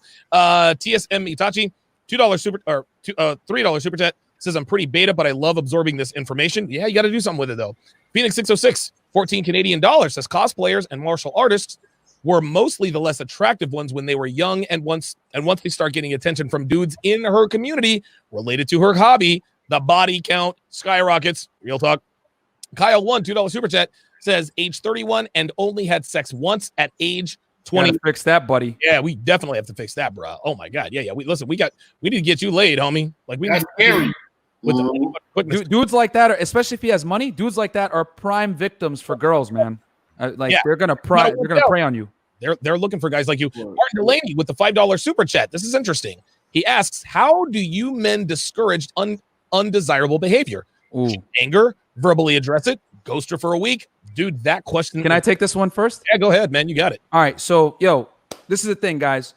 Women, so what we want is sex. What women want is attention. So you need to negatively reinforce any type of bad behavior by retraction of attention. So if a girl does display some kind of rude behavior or pisses you off, this is what I do. I personally keep my read receipts on my fucking phone and let these girls know that I left them on scene. And if you leave them on scene, most of the time girls can't take that. So they're going to know off rip, you read it, you're not responding, and then they'll probably come correct if she liked you in the first place. If she didn't, then you already know she was from the streets anyway, so let her go. But the thing is that you cannot positively reinforce bad behavior by giving her attention. Now, with that said, that's with the girl that you just met, maybe slept with her once. Now, if it's your girl, then you need to calmly, right, let her know that this shit is not acceptable, and let her know that, if you do that again, I'm kicking you to the fucking curb. You know what I'm saying? Because you need to like demonstrate it. Whether you go 24 hours or 48 hours not talking to her, and then she like pleads to meet with you or something like that. But you have to the base of this, because obviously it switches depending on your relationship with this girl, how much you've invested. But the point is, the main takeaway is you need to retract attention for a certain amount of time based on how long you've been messing with the girl. So the longer you've been messing with her, the longer you probably have to retract that attention to hit the point home that behavior is not acceptable. You know what I'm saying? Listen, and if she respects you, she's going to come back. If not, then fuck her anyway. Sorry, Donovan. That was all I got. No. Listen, you're absolutely right. And listen, I'm in a long-term relationship. Steve is, Lucario is. When Devin gets out of line, when she gets out of pocket, and Myron is 100% right. Women can get attention, and I think Myron meant attention, but I think what we're talking about is that real attention, right? Because someone they give a fuck about. My bad. There you go. No, absolutely. Because a like is not really attention. Girls can get likes all day, every day. But a man's most valuable commodity is his time and his attention. When my girl steps out of line, I take away my time and I take away my attention. Now I'm spending 8, 10, 16 hours in the studio. Now I'm not talking to her as much. We live in the same house, right? My girl knows not to ask me, what did I do? She knows what the fuck is up. She's 36 years old. So, and just like Myron said, if you just started seeing a girl, the way to correct bad behavior is to take away her attention. That's it. Women can get anything from any man, right? But a man's time and attention is what leads to everything else. His resources, his commitment, et cetera, et cetera. So if a woman steps out of line on your watch, you take away your time, you take away her attention. And just like Myron said, if she likes you enough, she's going to come to you. If she doesn't, then she's going to be like, all right, bet. Man, well, I withdrew my attention. Why isn't Melanie returning my calls? Because she was for the streets and she was never going to like you in the first place. Steve, I saw you shaking your head. Man, what you got? I'm on some other shit over here, guys. I'm like this. I never try to fix a woman. I troubleshoot. That's the bottom line. If it doesn't work, I replace. And all the troubleshooting I do is based off the rules, laws, codes, principles, narratives, mission statements, vision statements, and legacy statements of my motherfucking name. That's it. When I meet you the first time, just like when we all go to a job, the job always tells you what its expectations are. The job always tells you what's going to happen if you don't follow the expectations. When I see her first, we can laugh and giggle. We can throw water and have pillow fights. I don't give a fuck. I'm gonna pull her ass over and I'm gonna let her know that, hey, this is what the deal is. Hey, look, you get one, but I'm a drama-free man. You bring any drama into my life, you're gone. That's it. I'm not putting up with later on down the line when you want to keep trying to test shit. I'm not gonna try to fix you. I'm gonna troubleshoot. And just like we all do when our phones kind of mess up, our computer something, we go right to that book. But that book is my name, and I'm gonna find out what she's doing. How am I gonna troubleshoot this shit? I'm trading her in. Real quick, because Steve brings up a good point, and this is why this is great, because this is not an echo chamber. Differing opinions, obviously the audience can make their own conclusions. More than one way to skin a cat. Yeah, and that's the beauty of this. You know what I'm saying? The thing I wanted to say though with Steve is that to me, when you retract the attention, her imagination is going to run wild, and she's automatically going to infer that you're probably talking to other girls. Because the reason why I say that, listen, Myron, that's short-term relationship. Steve's talking about 20 years. So okay. Not even 20 years or 2 days, Myron. Oh, okay. It's short. Knowing I have other women, she gonna know I have other women by the way I walk up to her and talk to her motherfucking ass. Yeah. When I come from the clouds of ass and titty and take the form of man and flavor in her ear, she gonna know I have confidence in other women. Basically, the thing is, what a lot of guys don't know is that if she doesn't ask you questions like, "Oh, you that kind of guy, you're a player. Oh, how many women you got?" If a woman's not asking you that in the first meeting, then you really got some work to do, because that's what they do to guys that got motherfucking game. No, that's a good point. And just to add real quick, and then Lucario, all I was going to say was, if she comes to that conclusion on her own, it's way more powerful, and your behaviors demonstrate that. Like, to me, I just retract attention. She's pretty much going to assume, oh, the only way this guy's able to retract attention, not care, is he probably has other girls. So I get your point too. Right. Sorry, Lucario, go ahead. Yeah, there you go. Yeah, the ability to retract attention infers that you have other bitches. Lucario, what you got? Yeah, I was going to say that one of the things that you got to understand is that when it comes to undesirable behavior, that won't happen a lot of times based off of how you're coming at the interaction in the first place. So if you're coming at her like a man, usually, and she sees you as desirable, then that undesirable behavior usually stops before she even says anything to you. Because what you got to understand is undesirable behavior usually happens because of two reasons. Either she's not interested in you, or you're with her and she got too comfortable. You understand what I'm saying? So if she's not interested in you, the undesirable behavior comes from her not being highly interested. Any woman who's highly interested in you is not going to display undesirable behavior. Now, two, if you've been with her for a long time, if she's gotten too comfortable, that's where some undesirable behavior comes out, because she's gotten too comfortable with you, meaning that you've metaphorically took your foot off her neck, and you can't ever do that. You see what I'm saying? Like, facts. It has to happen. You see what I mean? Listen, Lucario is 100% right. Listen, man, Devin and I, we got into it on Friday night. There was a lot of yelling. There was a lot of crying. There was a lot of loud shit. Dude, my neighbors called the fucking cops on me. Like three cops came to my door, and my neighbors know what I look like. They said, "Yes, officer." He's a large black man with tattoos. And he has a fucking gym in his garage that he's never not in. That's why I had 3 of these motherfuckers show up at my door. But I said all that to say this: whatever Devin and I got into it, and I was yelling and she was crying and all that. It sucks to have to do that, but that's what's necessary. It's like children. No parent wants to spank their kids. I don't like airing out my girl. I don't like making her cry, but guess what? I know that's what's necessary to keep her in line. You have to do what's different. You have to do what most men are unwilling to do. That's what it comes down to. Facts. Yeah, and I want to say this: like, when you're confronted with undesirable behavior, we can't be passive with that at all. No. Like a lot of guys, you know, they try to be passive and say, well, they try to be compromising. Yes. There's a non-negotiable factor, and the guys that are non-negotiable with what they will accept and will not accept, we got to express that firmly in the beginning, and not bend and not break at all. And the problem is a lot of guys, like they'll say, yeah, I don't like it when a girl does that. She does that. And then he's not hardcore when he comes to it. I'm not saying you have to be loud, but you have got to be assertive. And you got to show, like, listen, this is your last straw. I have options. I can leave. I don't play this type of shit. You know what I'm saying? So you either correct it or get the fuck on. Because every woman is not going to come ready for whatever program any of these men on the panel have. Any woman coming perfect, and I get that. But it's up to you as a man to say, look, it's your last warning. Get it together or get the fuck on.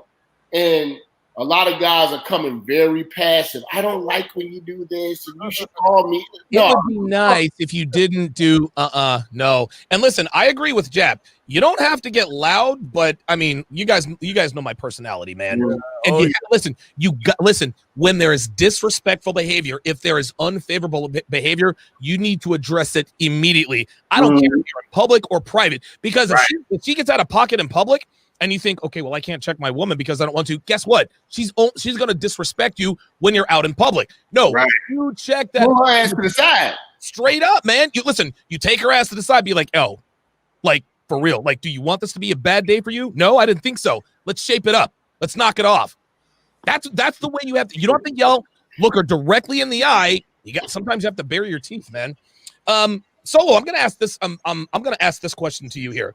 Seeker of Truth with a $10 super chat, and I want to get your thoughts on this because you're the second youngest on the panel. I think what he's asking, he says, what type of woman should a man rebuilding or has built himself financially after divorce get, and after upgrading their career skills, obtain much better job? A man after 40 plus years of age. So, what kind of woman should a man look for if he's been divorced? He's got a better job, got better skills, et cetera, et cetera. What kind of woman should a man like this look for? I mean, you should always look for a younger woman. You know what I'm saying? Yep. That's my preference. Like Jap said earlier, look for a younger woman. They're willing to, that is willing to follow your program, that is cooperative, right? What happens is, you know why, Donovan? 1 out of 4 women 40 or older are popping more Prozac and antidepressants and anxiety pills than all these younger women, although they're popping more pills too, is because these older women, number one, they're traumatized, stigmatized, and also a lot of them, once they get to a certain age, like somebody said earlier, they refuse to listen because they start to think that their program or their way will work. And then guess what happens to those women? They're crying on Kevin Samuel's channel because they can't figure out why they asked out. They listen to dumbass Derek Simpson for too long. Exactly. Yeah, right? So the reality is, if you're a guy in your 40s, try to always deal with younger women. That's my preference. That's why when I was dealing with that egg girl that I was telling you about, she was 22. You feel me? And in regards to what you guys were talking about previously, what you guys are running is what I run with women that I date all the time, known as dread game. You feel me? Oh, yeah. I do it to perfection. And the girl I'm dealing with now, she knows I will walk away anytime I can. I have the option to. She knows that. She knows in the industry that I'm in that I deal with women all the time. Being a photographer with beautiful models, there's always women and parties that I can go to on the weekends. Anybody who follows me on the gram, you see that. So in regards to that, when you're dealing with certain behaviors, what you guys have to establish early on in any relationship or situationship is boundaries. And a lot of you guys don't have that. You know what, Donovan? I'm pretty sure Donovan does this too. When my girl does something, sometimes I can just look at her crazy and she knows. Yes. I better cut it the fuck out because that nigga might do it. Like, I can just give her a look like. That's it. Like, for real. I actually had to do that at the 21 convention. She started to talk over me. I didn't even look at her. We were sitting next to each other and I just looked at the table in front of her and she stopped. This is a woman who understands what's really going on. Let me get to these super chats because they are coming in hot and heavy. Dirty Dick Rodney, $2 super chat, says date Chicago and NYC 10s. You'll be ready for anything. I totally agree. Miami and Vegas 10s as well.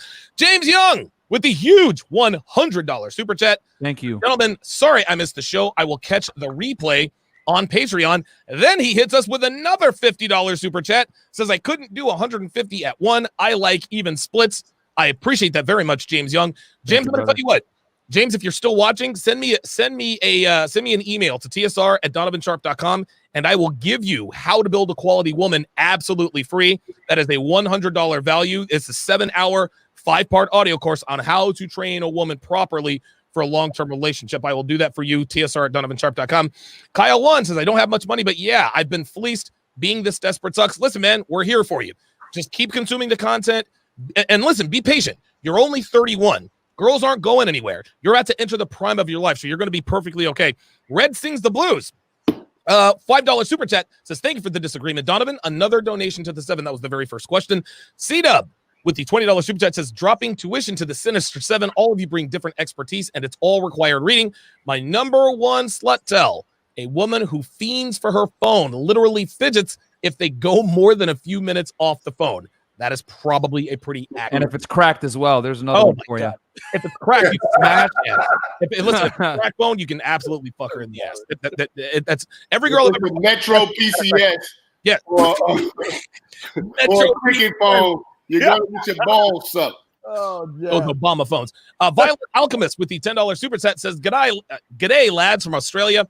Looking for advice on discussing chores with radical feminists in a housemaid situation, getting worn down by the man attacks, but these videos are keeping me strong.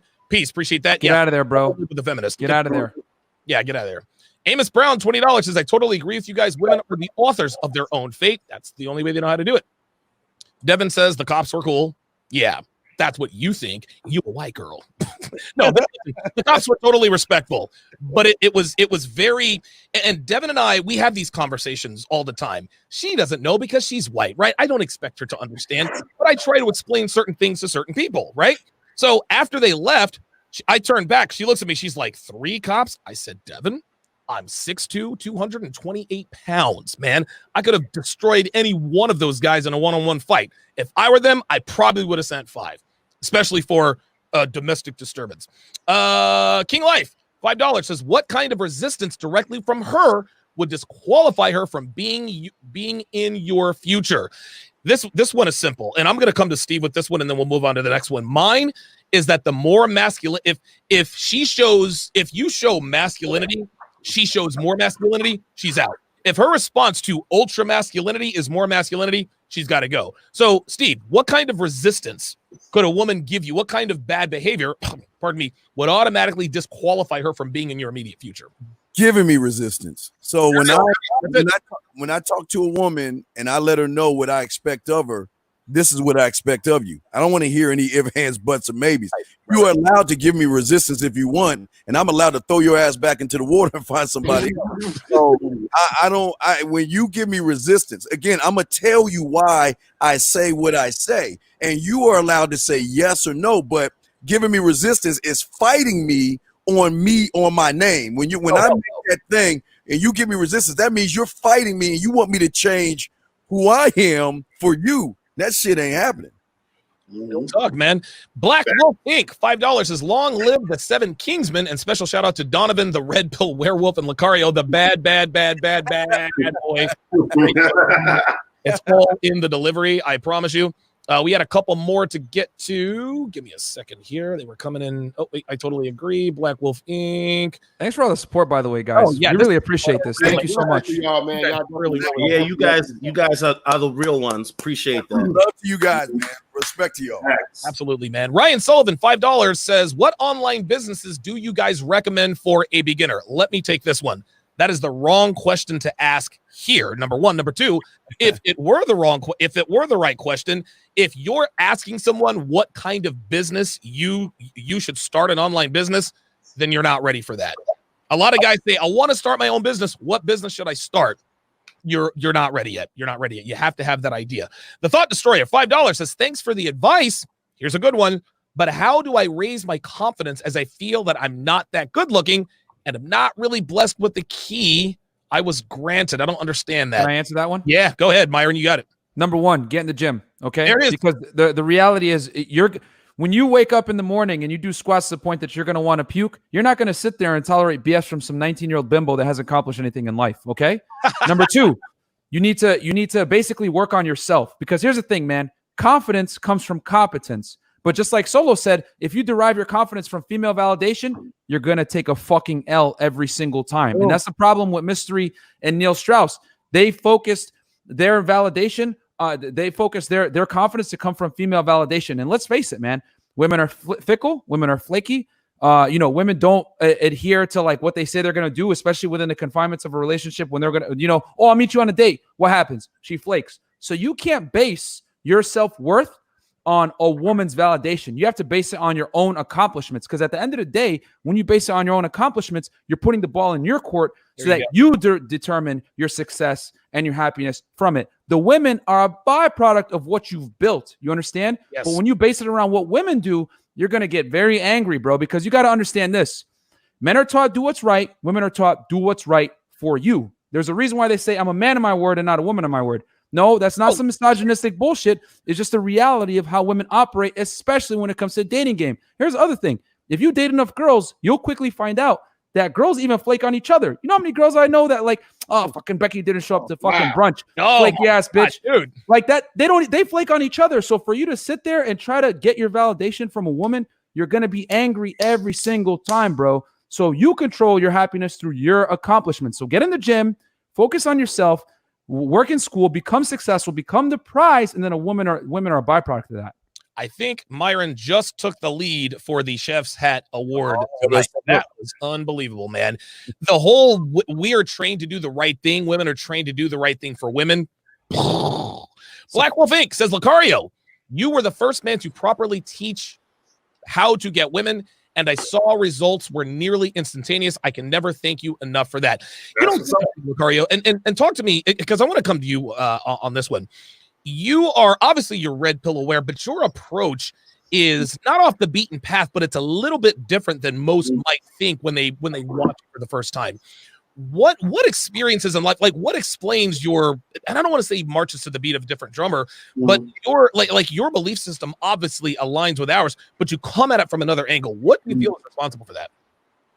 Well, shout out to Black Wolf, man, and I think the reason why, even when I watch you, Donovan, and I watch everybody else on the panel, is that I think what's similar about all of us on the panel is that we're all men, so we adhere to what we as men want to do in our lives and how that impacts how we deal with women. Because just like you said, Donovan, you're like, look, I gotta be on top of my shit, and especially when I'm dealing with my woman. You know what I'm saying? So you gotta make sure that goes down. I think just the difference, and I think it's not even necessarily with me, but I think it's with everybody. Because I think this is a good difference, is that because we're all different men, we're all going to have different perspectives on different things, which is why we keep learning from each other. You see what I'm saying? Crazy, man. I think that's the great part about even this show, is that you got 6 or 7 different perspectives that bounce off each other, and we can see where it all connects. You see what I'm saying? I like it, and it's very good. Echo chambers are stupid. Right. The echo chambers are absolutely stupid, but it helps that we are all in fundamental congruency in terms of the difference between men and women, and that to me, that's where it starts. We all believe the same things. We all just have different ways of getting there. I'm going to do this one more super chat, then we're going to get to the phone lines here. Club Fortune, aka Asarogi 112258, $35 super chat, says, one love to the all pro team. Thanks to the panel for awesome advice, and your material forced me to rebuild, reevaluate, and reshape. Thank you. Thank you very much. Stuff like that, man. Thank you guys very, very much. Okay, let us go to the phone lines. Let us go to area code 917. Area code 917, you're on live with the 7. Hey, what's going on, guys? What's up, brother? Tyler. I actually want to give a shout out to Locario because he was the first person that I found for the red pill. I found you a couple years ago, as a matter of fact. So, and we're in the same city. So, Locario, I definitely appreciate that. And as far appreciate it, man. That's a shout out. Yeah, definitely want to give a shout out to Donovan because Donovan is the cutthroat of the red pill. Like, he was the one who was pretty much told me inadvertently, yo, get your shit in order. Mind you, I'm going to just keep this short because I know there's other callers. Basically, when I was 19, after I graduated high school, I bought 2 homes. And just as Myron said, shout out to him as well, women become a byproduct of your accomplishments. Me, I'm 20. I'll be 26. I'll be 26 in September. Pretty much, I bought 2 homes, paid them both out in full. They're mine. Like, good work, bro. Yeah, thank you. You're not gonna take any shit from any woman that's gonna pretty much that hasn't done shit, who hasn't even accomplished half the shit you accomplished. Right. You feel what I'm saying? You as a homeowner, not gonna take any shit from a woman who's still renting or still living with their parents. You feel what I'm saying? Real talk, man. Real talk. Yeah, man. Like, you feel what I'm saying? Yeah, so absolutely. For anybody, so for anybody who thinks that they're not good enough, for all the men, yo, look at your accomplishments. I guarantee you've done a lot more than half of the women you're trying to pursue. That's all I got to say. Much love to every last one of you guys. Also, shout out to Kevin Samuel, because you're one of the main reasons why I've been on my YouTube channel and on my Patreon real heavy. Shout out to that. Yeah, hashtag high value men. So I definitely appreciate you for that. So you guys, one love, stay blessed, and I'll see you guys later. Appreciate that. Appreciate the call there. That's a good call. And listen, I'll actually disagree with him. He says you will have accomplished more than half of these women out here. No, you will have accomplished more than all of the women you're trying to pursue. See, men are made, women are born. Women don't really have a motivation to be or become or to build. We as men, we do. So we accomplish more. That's why we are the prize. Anybody else have any thoughts on that? Donovan, can I say something real quick? Go ahead. Jap, you actually made a classic video about this a few years ago called I Am a House Nigga. Remember that? Yeah. And I was like, oh shit, what is this about? But Jap was talking about the same thing. Once you pay a mortgage, once you got to fix your own stuff, it really puts you levels above a regular guy, because now you have real responsibilities. Not saying that guys who rent don't have responsibilities, or guys who are doing other things don't. But when you're a homeowner, it's a different level. So shout out to Jap for making that video. That was a classic.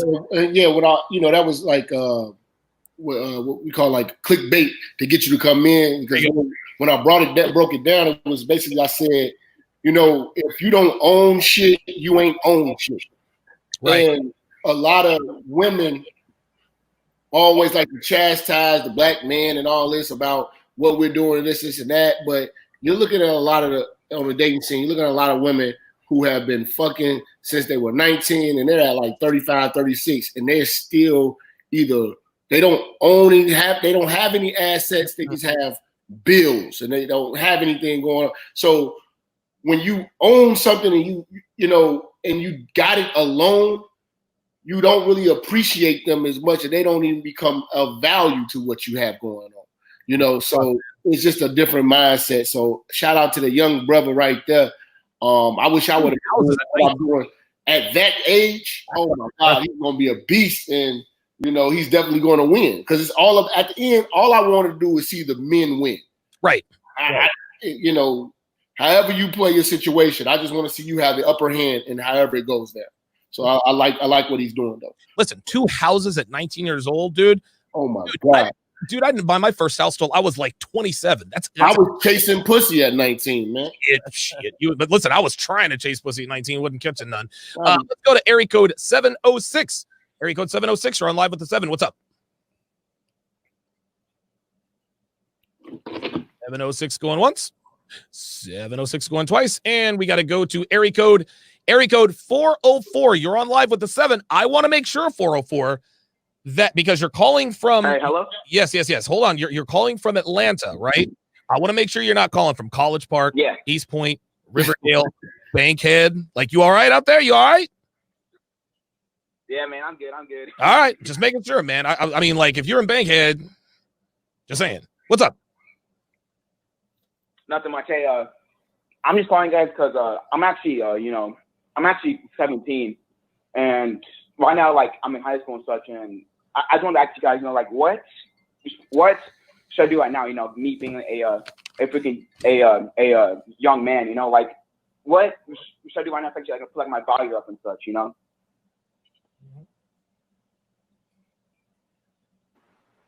What was the question? How did you get his value up? He's 17. I was wondering. So, like, right now, I'm actually 17 years old. Right now, like, I'm going to my my freaking senior year of high school, and I was wondering, like, so, like, right now, like, what should I do? Like, do I, like, focus on the girls right now? Or do I focus on myself, or, like? You always, caller. You always. That's my question. You always focus on yourself, bro. Because here's the thing. You can always rely on yourself to make yourself happy. However, if you rely on women to make you happy, that's when you end up with fucking problems. Because, like I said earlier, women are fickle and flaky in general. You know what I mean? Even with each other, let alone with, in the dating game. So if you base your happiness on a woman, you're going to take a L every single time, bro. So what you got to do as a 17-year-old is focus on whether you're going to school to go to, get a career that is, don't go to school and do some dumb shit like art where you're not going to be able to get a career. Make sure whatever you go to school for is going to be able to pay you dividends in the future, especially because college is a fucking scam if you don't use the right major. Yes, right? Is. So invest in yourself, go to school, get a career, get yourself in the gym. You basically, right now, bro, I'm going to tell you right now, you're the equivalent of like a 50-year-old chick, right? Your SMV is all the way at the fucking bottom. No one gives a fuck about you. You're 17. So you got to build yourself up so that they will come. You know what I'm saying? So right now, when you're young and you have the time and you have the energy, this is where you build yourself up, where you start getting your money up, you get in the gym, start training, and then you build your knowledge as a man and become a higher value guy. Because here's the reality, man. If you try to get the girls now, if you chase the women now, you're not in a position where you can exert boundaries because you're not high value enough. Yeah. The only way that you can exert boundaries and command authority from a woman where she's going to follow your leadership is you have to be higher value than her. That's the only way it works. So in order for you to take that leadership position, she's got to submit to your will. She's only going to submit to your will if she perceives you as higher value. Right now, bro, no offense to you, you're low value as fuck. So you got to get your value up. Yeah, with him being 17, I don't want to bombard him with expert level game and just game in general. I want to give you just survival tactics so you can make it to be 24. There you go. There you go. I want you to learn the importance of the condom. Yes. Okay. Oh my God. Yes. The condom alone is going to make sure that you're not a 23-year-old baby daddy in the game. You're not. The condom is going to make sure that these young recreational thoughts are not going to take advantage of your wet behind the ear ass. Maybe you have a good family. Maybe you have good grades. Maybe you are the promising motherfucker that's in the neighborhood. But the condom is what's going to save you from being that man that you should be or becoming a dirty dick Rodney, low value, 4 or 5 kids in the game, possibly facing jail time because you're trying to hit a jug to try to get off of child support. The condom is going to save your fucking life.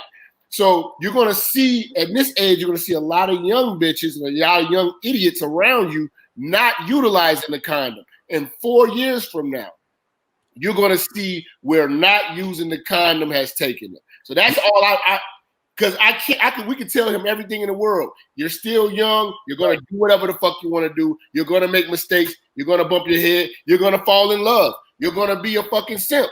Right. I can't stop you from doing that because you're 17. But what I can assure you is that if you're going to go through those stupid experiences, please wear the fucking condom. Yeah, I just want to say to you, big dog, 17-year-old, let your nuts drop. You gotta learn how to have your nuts drop. You know, Jap saying that the condom is going to save you. He's absolutely right. But your name is going to be your compass that's going to guide you through all this stuff. So as you were going on through life, you've got to know the value of your name and rep that like it's your like Nike or whatever the fuck you little kids wear today. All you Thundercat kids wear today. Also for you, man, if you go to college, for those that go to college or those that are graduating and you don't know what you want to do, I always tell guys, go in the fucking military because you can travel the world. You'll get 3 square meals and you'll be able to save money. You'll be able to work out like Myron's telling you. You'll be able to go to school or the GI Bill. So if you're not sure about college or anything, don't ruin, because I'm telling you, once you walk out that door, big dog, the time's going to start clicking. One day you're going to blink and you're 17, 18. You're going to blink, you're going to be 26. You're going to blink again, you'll be 35. And you got to work on 401k, mutual funds, nest eggs, all these things. I'm not trying to bombard you with it, but these are things that you got to guide yourself. Like Jap says, fuck, but wear the condom. Take your name and use that as your compass to guide you through your life, young man. Real talk, man. Very, very good advice. I guess I'll end this with this, caller. This is the deal, man. And listen, we can all sit here and tell you, oh, don't worry about girls are always going to be around. Listen, it is easier said than done. You're 17 years old. You're a walking hard on. I know it's going to be hard to sort of dismiss girls. Listen, you're going to fuck girls. You're going to get fucked over. You're going to get your heart broken. You're going to get cheated on. All that is all well and good. Just understand this. You have to win the battle now to win the war later. I don't care how hot girls are right now. I can assure you they will be younger and hotter when you are older. If you think, man, there's no way I'm going to ever be able to fuck 18, 19-year-old girls if I'm 36. No, there are 40-year-olds fucking 18, 19-year-old girls. And I'm going to tell you this one last thing before I let you go. We got other callers. You're 17 years old. You are red pill aware. Your wife has not been born yet, my friend. Always keep that in mind. There we go. Always keep that in mind. She's swimming this one's nuts. Thanks for the call, area code 404. Let's take 2 more calls here. Area code 646. You're on live with the 7. What's your name? Where are you calling from? Hello? Yes, sir. What's up? It's me, Destroyer. Destroyer, what's up, brother? Thank you for taking my call. And I just wanted to ask, ever since I moved, my work drive or my confidence in my work has considerably dropped. Mm-hmm. And I just want to know, how can I get that drive back, since I want to go into computer science and try to get a degree, but right now I feel like it's really not going to do anything for me since I lost that drive. So what can I do to get it back? Yeah, how old are you? 19. Oh, dude, you've got all the time in the world, man. Listen, when you're talking about, and I'm not a career guy, but you have plenty of time to make the decision in terms of what you should do. The only thing I can advise you to do is think about a job you could do if money weren't an issue. If you had $5 billion and the requirement to keep that $5 billion was to work any job, 2 hours, 3 hours a day, whatever the case may be, what would that job be? What would you do if money weren't an issue?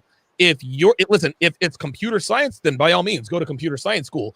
But if you've lost that drive for it, then that means that that's not what you're supposed to do. Does anybody else have any advice for this one? It's only work if you don't. It's only work if you don't enjoy it, man. I agree. Myri, go ahead.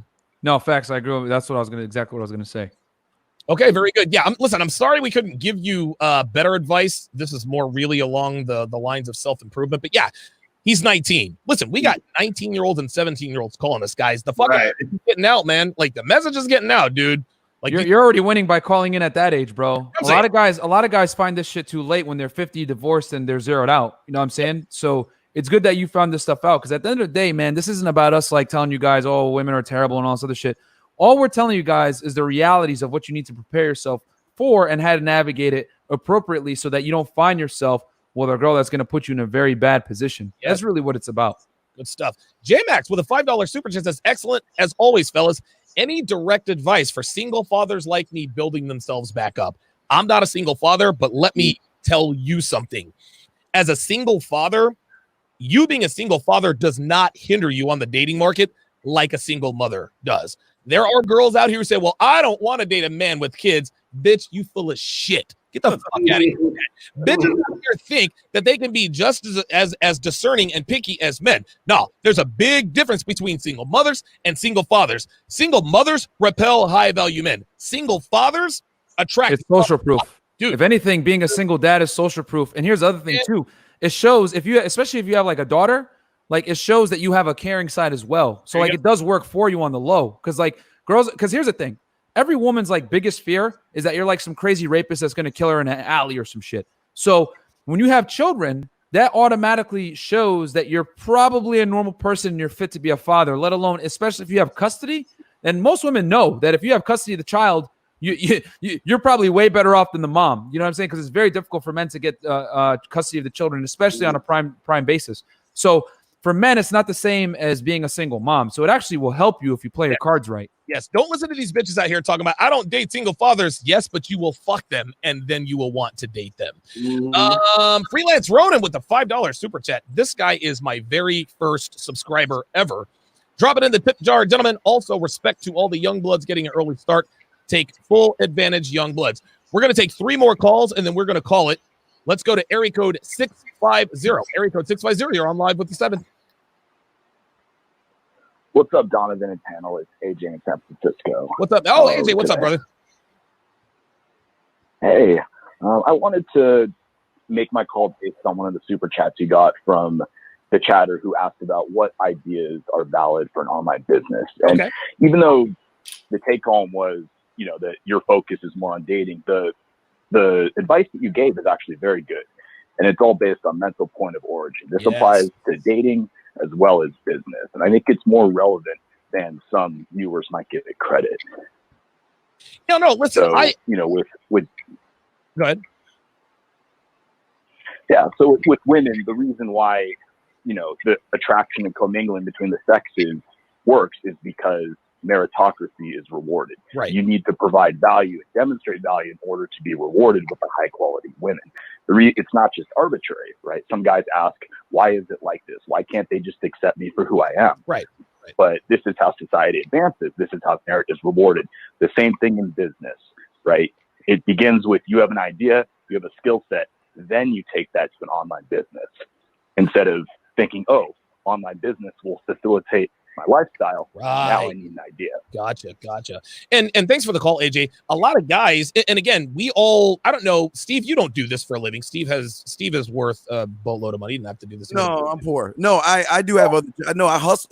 I always look. I got a hustle mentality. You know, I always talk about when I was 7 years old, I bagged groceries to get marbles. I always hustled. So I always like streams of income. So if you always look at my Facebook, I'm always giving young men Amazon Flex. You can make money doing that. Instacart, not Uber and Lyft, but things like that. Oh man, it's a great hustle and it's easy money, man.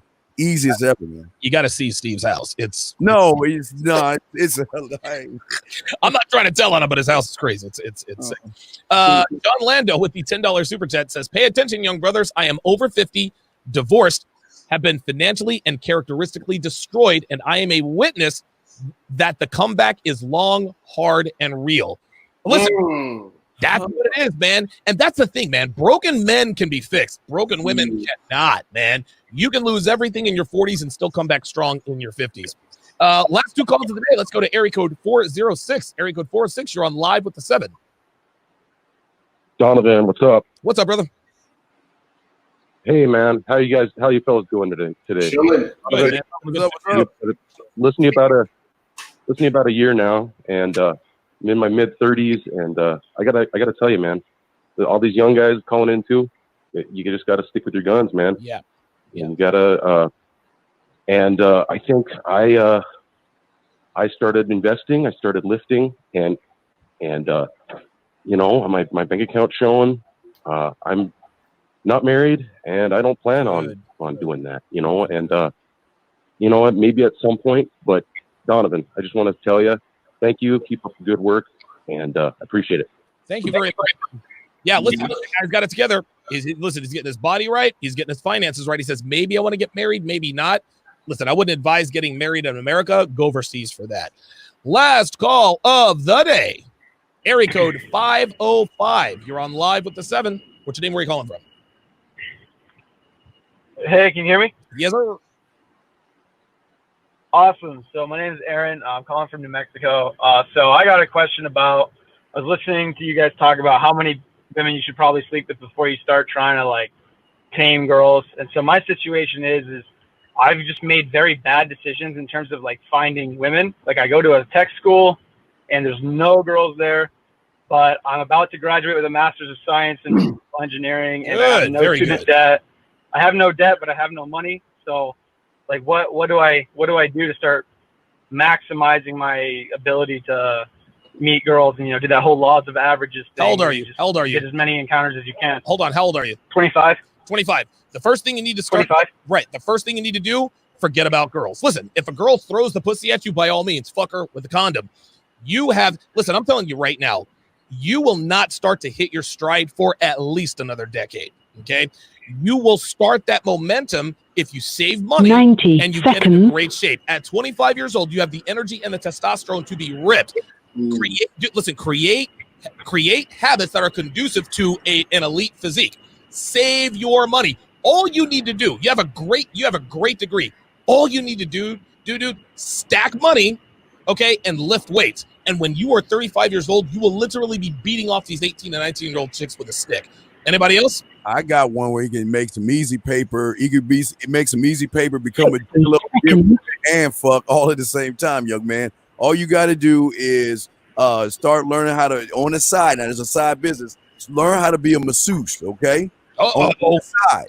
And if you learn how to be a masseuse on the side, I'm not laughing, young man, I'm serious. You start doing that, that's going to get you sex. It's going to get you high-class women. It's going to get you, and it put you in a gigolo lifestyle because a lot. And if y'all got to watch The Shy. I don't know if everyone saw the movie The Shy on Showtime, but they talked about this a few weeks ago, that the women look and pass cards around of male masseuses to give them that stress-free relief kick that when they're having a stressful day, I know Mr. Jap or Lucario, have you met Solo 84? 10 seconds.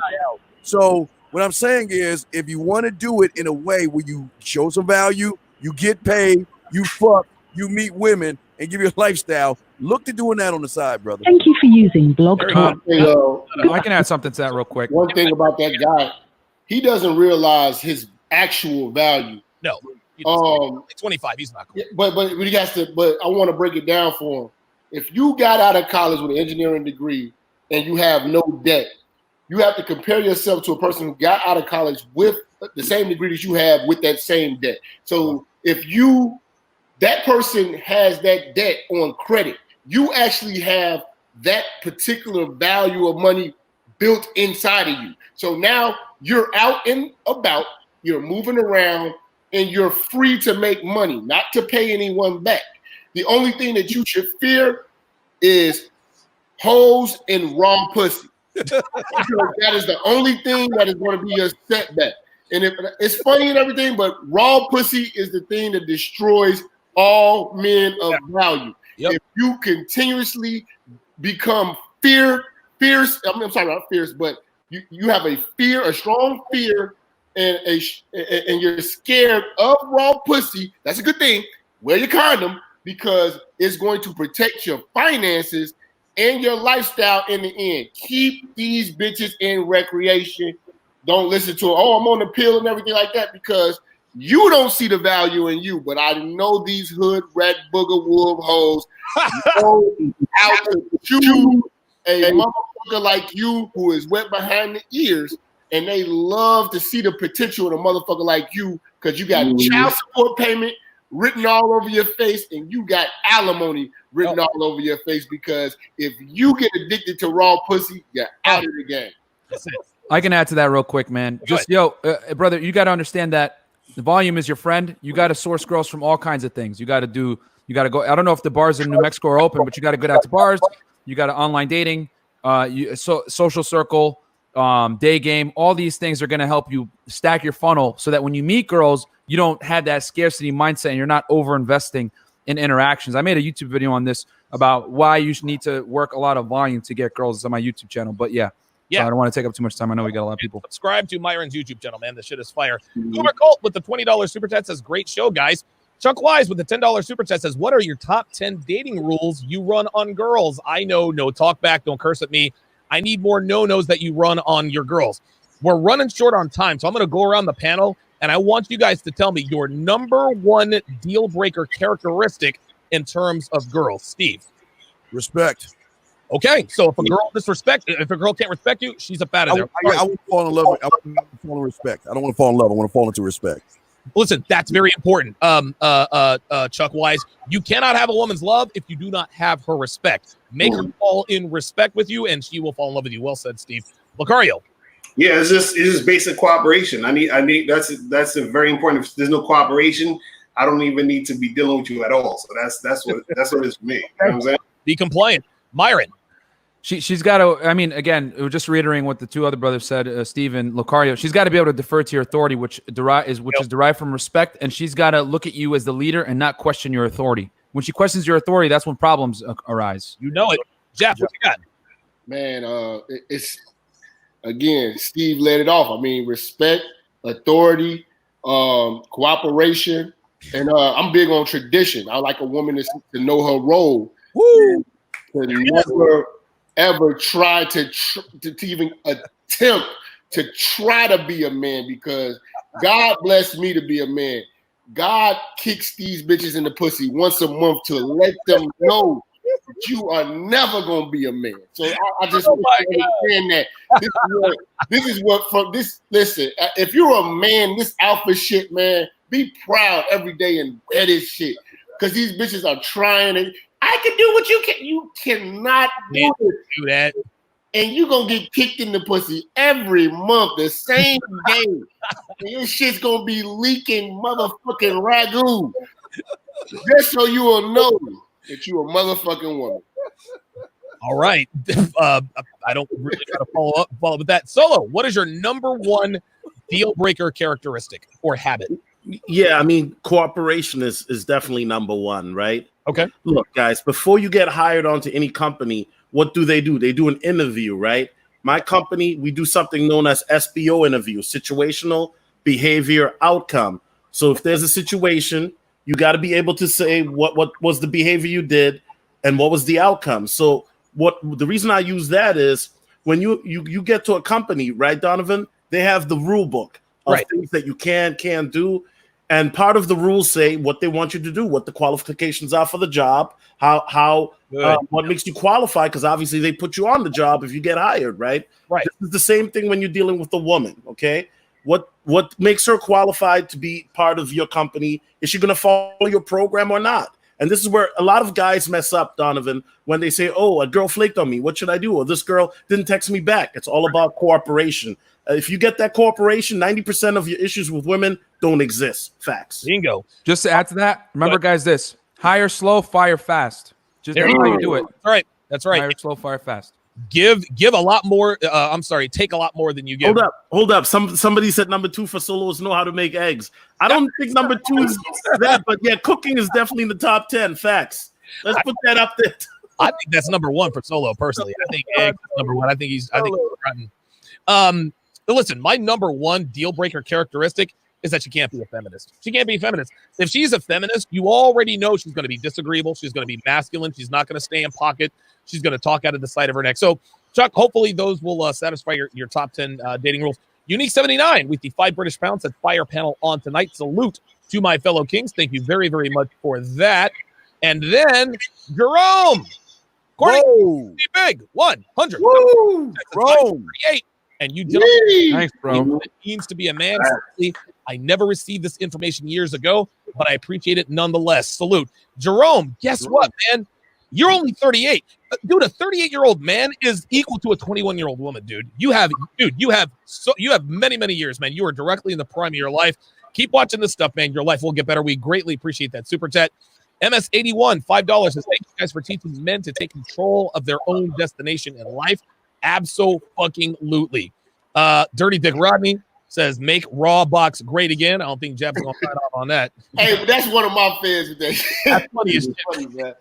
Technomage B5, $5. He says, find and vet a woman whose goals and how to attain them are close to the same as yours, and the fights are minimal in the first place. The resulting peace of mind equals priceless. Totally agree. 100%. That is the comment of... Got to be coachable. Dude, got to be coachable, got to be trainable. Freelance Ronan, $5 super chat, says, you all are preaching. Drop it into the collection plate.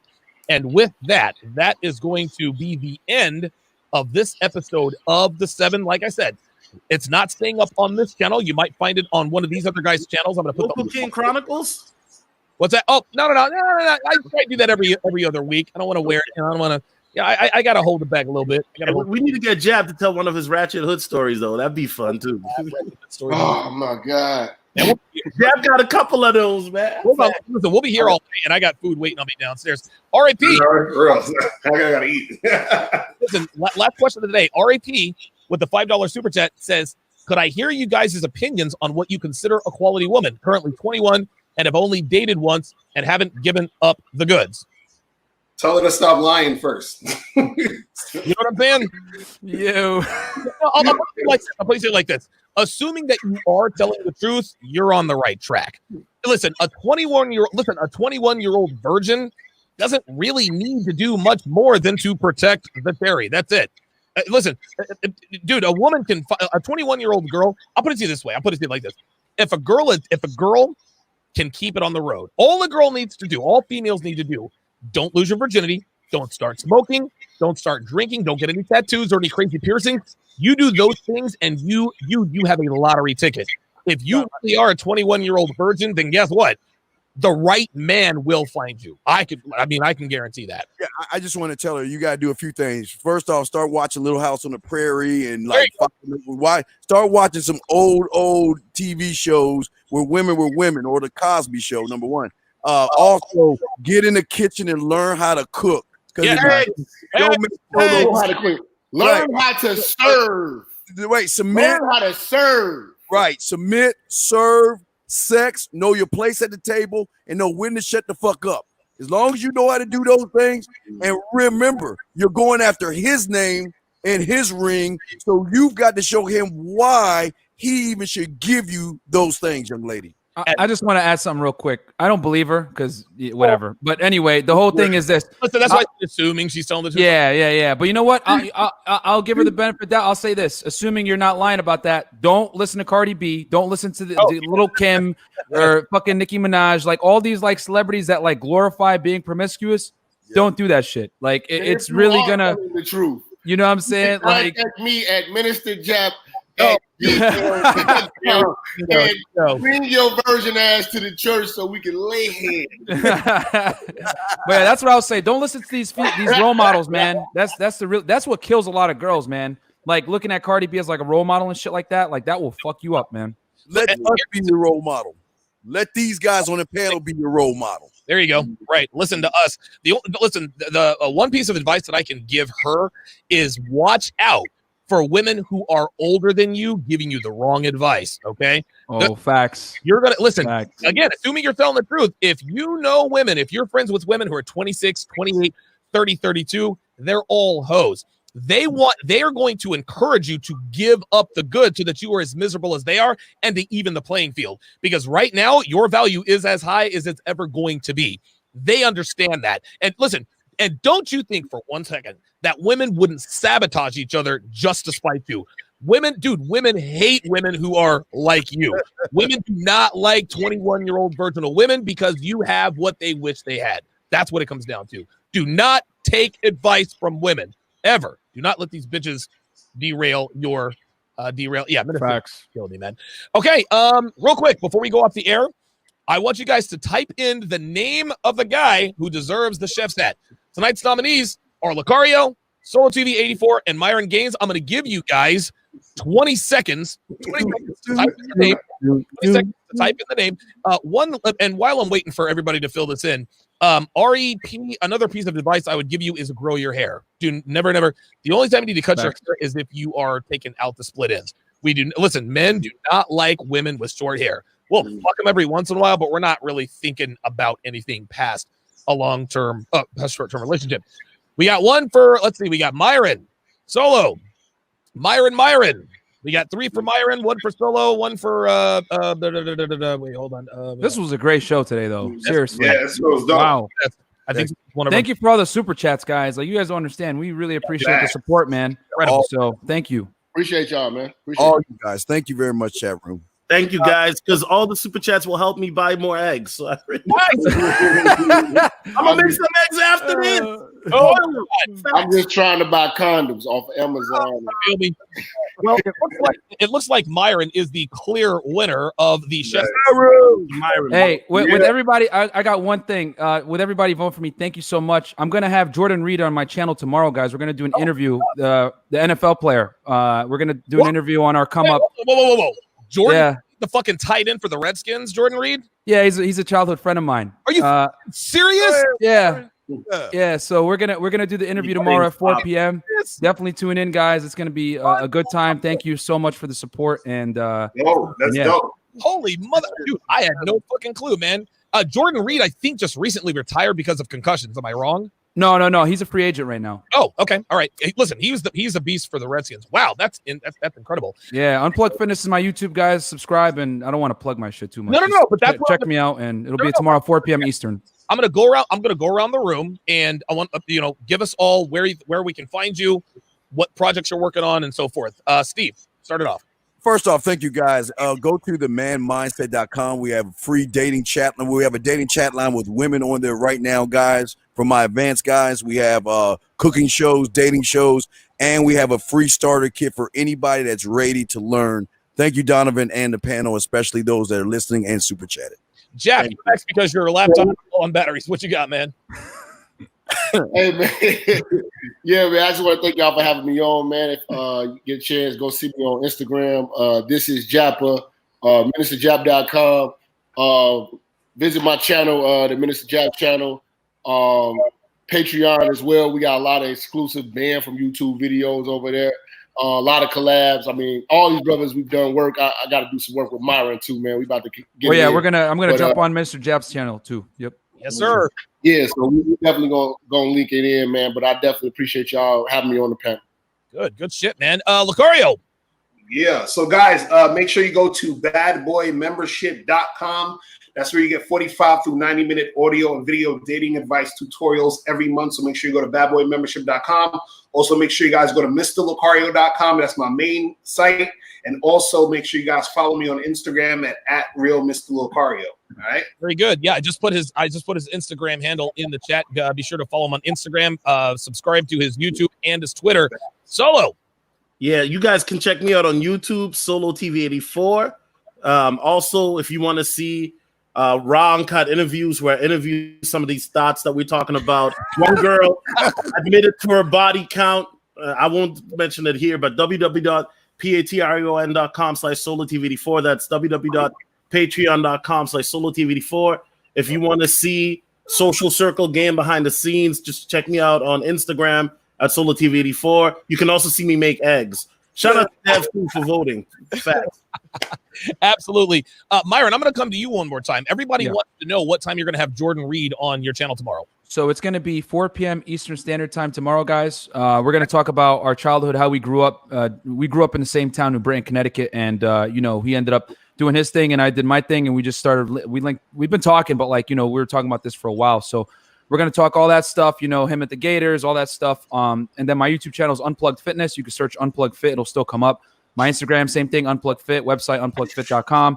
You can book a consultation with me there. I'm a fitness coach, guys, so if you want to get in shape, that's my specialty. But I also, my YouTube channel is also fitness and dating stuff. And, obviously I'm going to be doing collabs with all the gentlemen on this panel because I love everything they say. And I love the fact that this is not an echo chamber where everyone has differing opinions. But at the end of the day, we're giving you guys advice that you can take based on your circumstance and apply it best to you. So 4 p.m. Eastern Standard Time tomorrow. I'll be out with Jordan Reed live. And Okay, good, man. That is gonna be great. I'm not on the air tomorrow, so I'll definitely be tuning in to Myron Gaines. Thank you, Donovan. That is going to do it for this episode of The Seven. Like I said, I'm taking this off of YouTube right now. I'm gonna send the guys the link to the YouTube video, right? Maybe you'll find it on their YouTube channels, maybe their Patreon. This is going to be on my Patreon page tomorrow, both the audio and the video versions. Gentlemen, this has been an unbelievable broadcast. We will see you guys all back here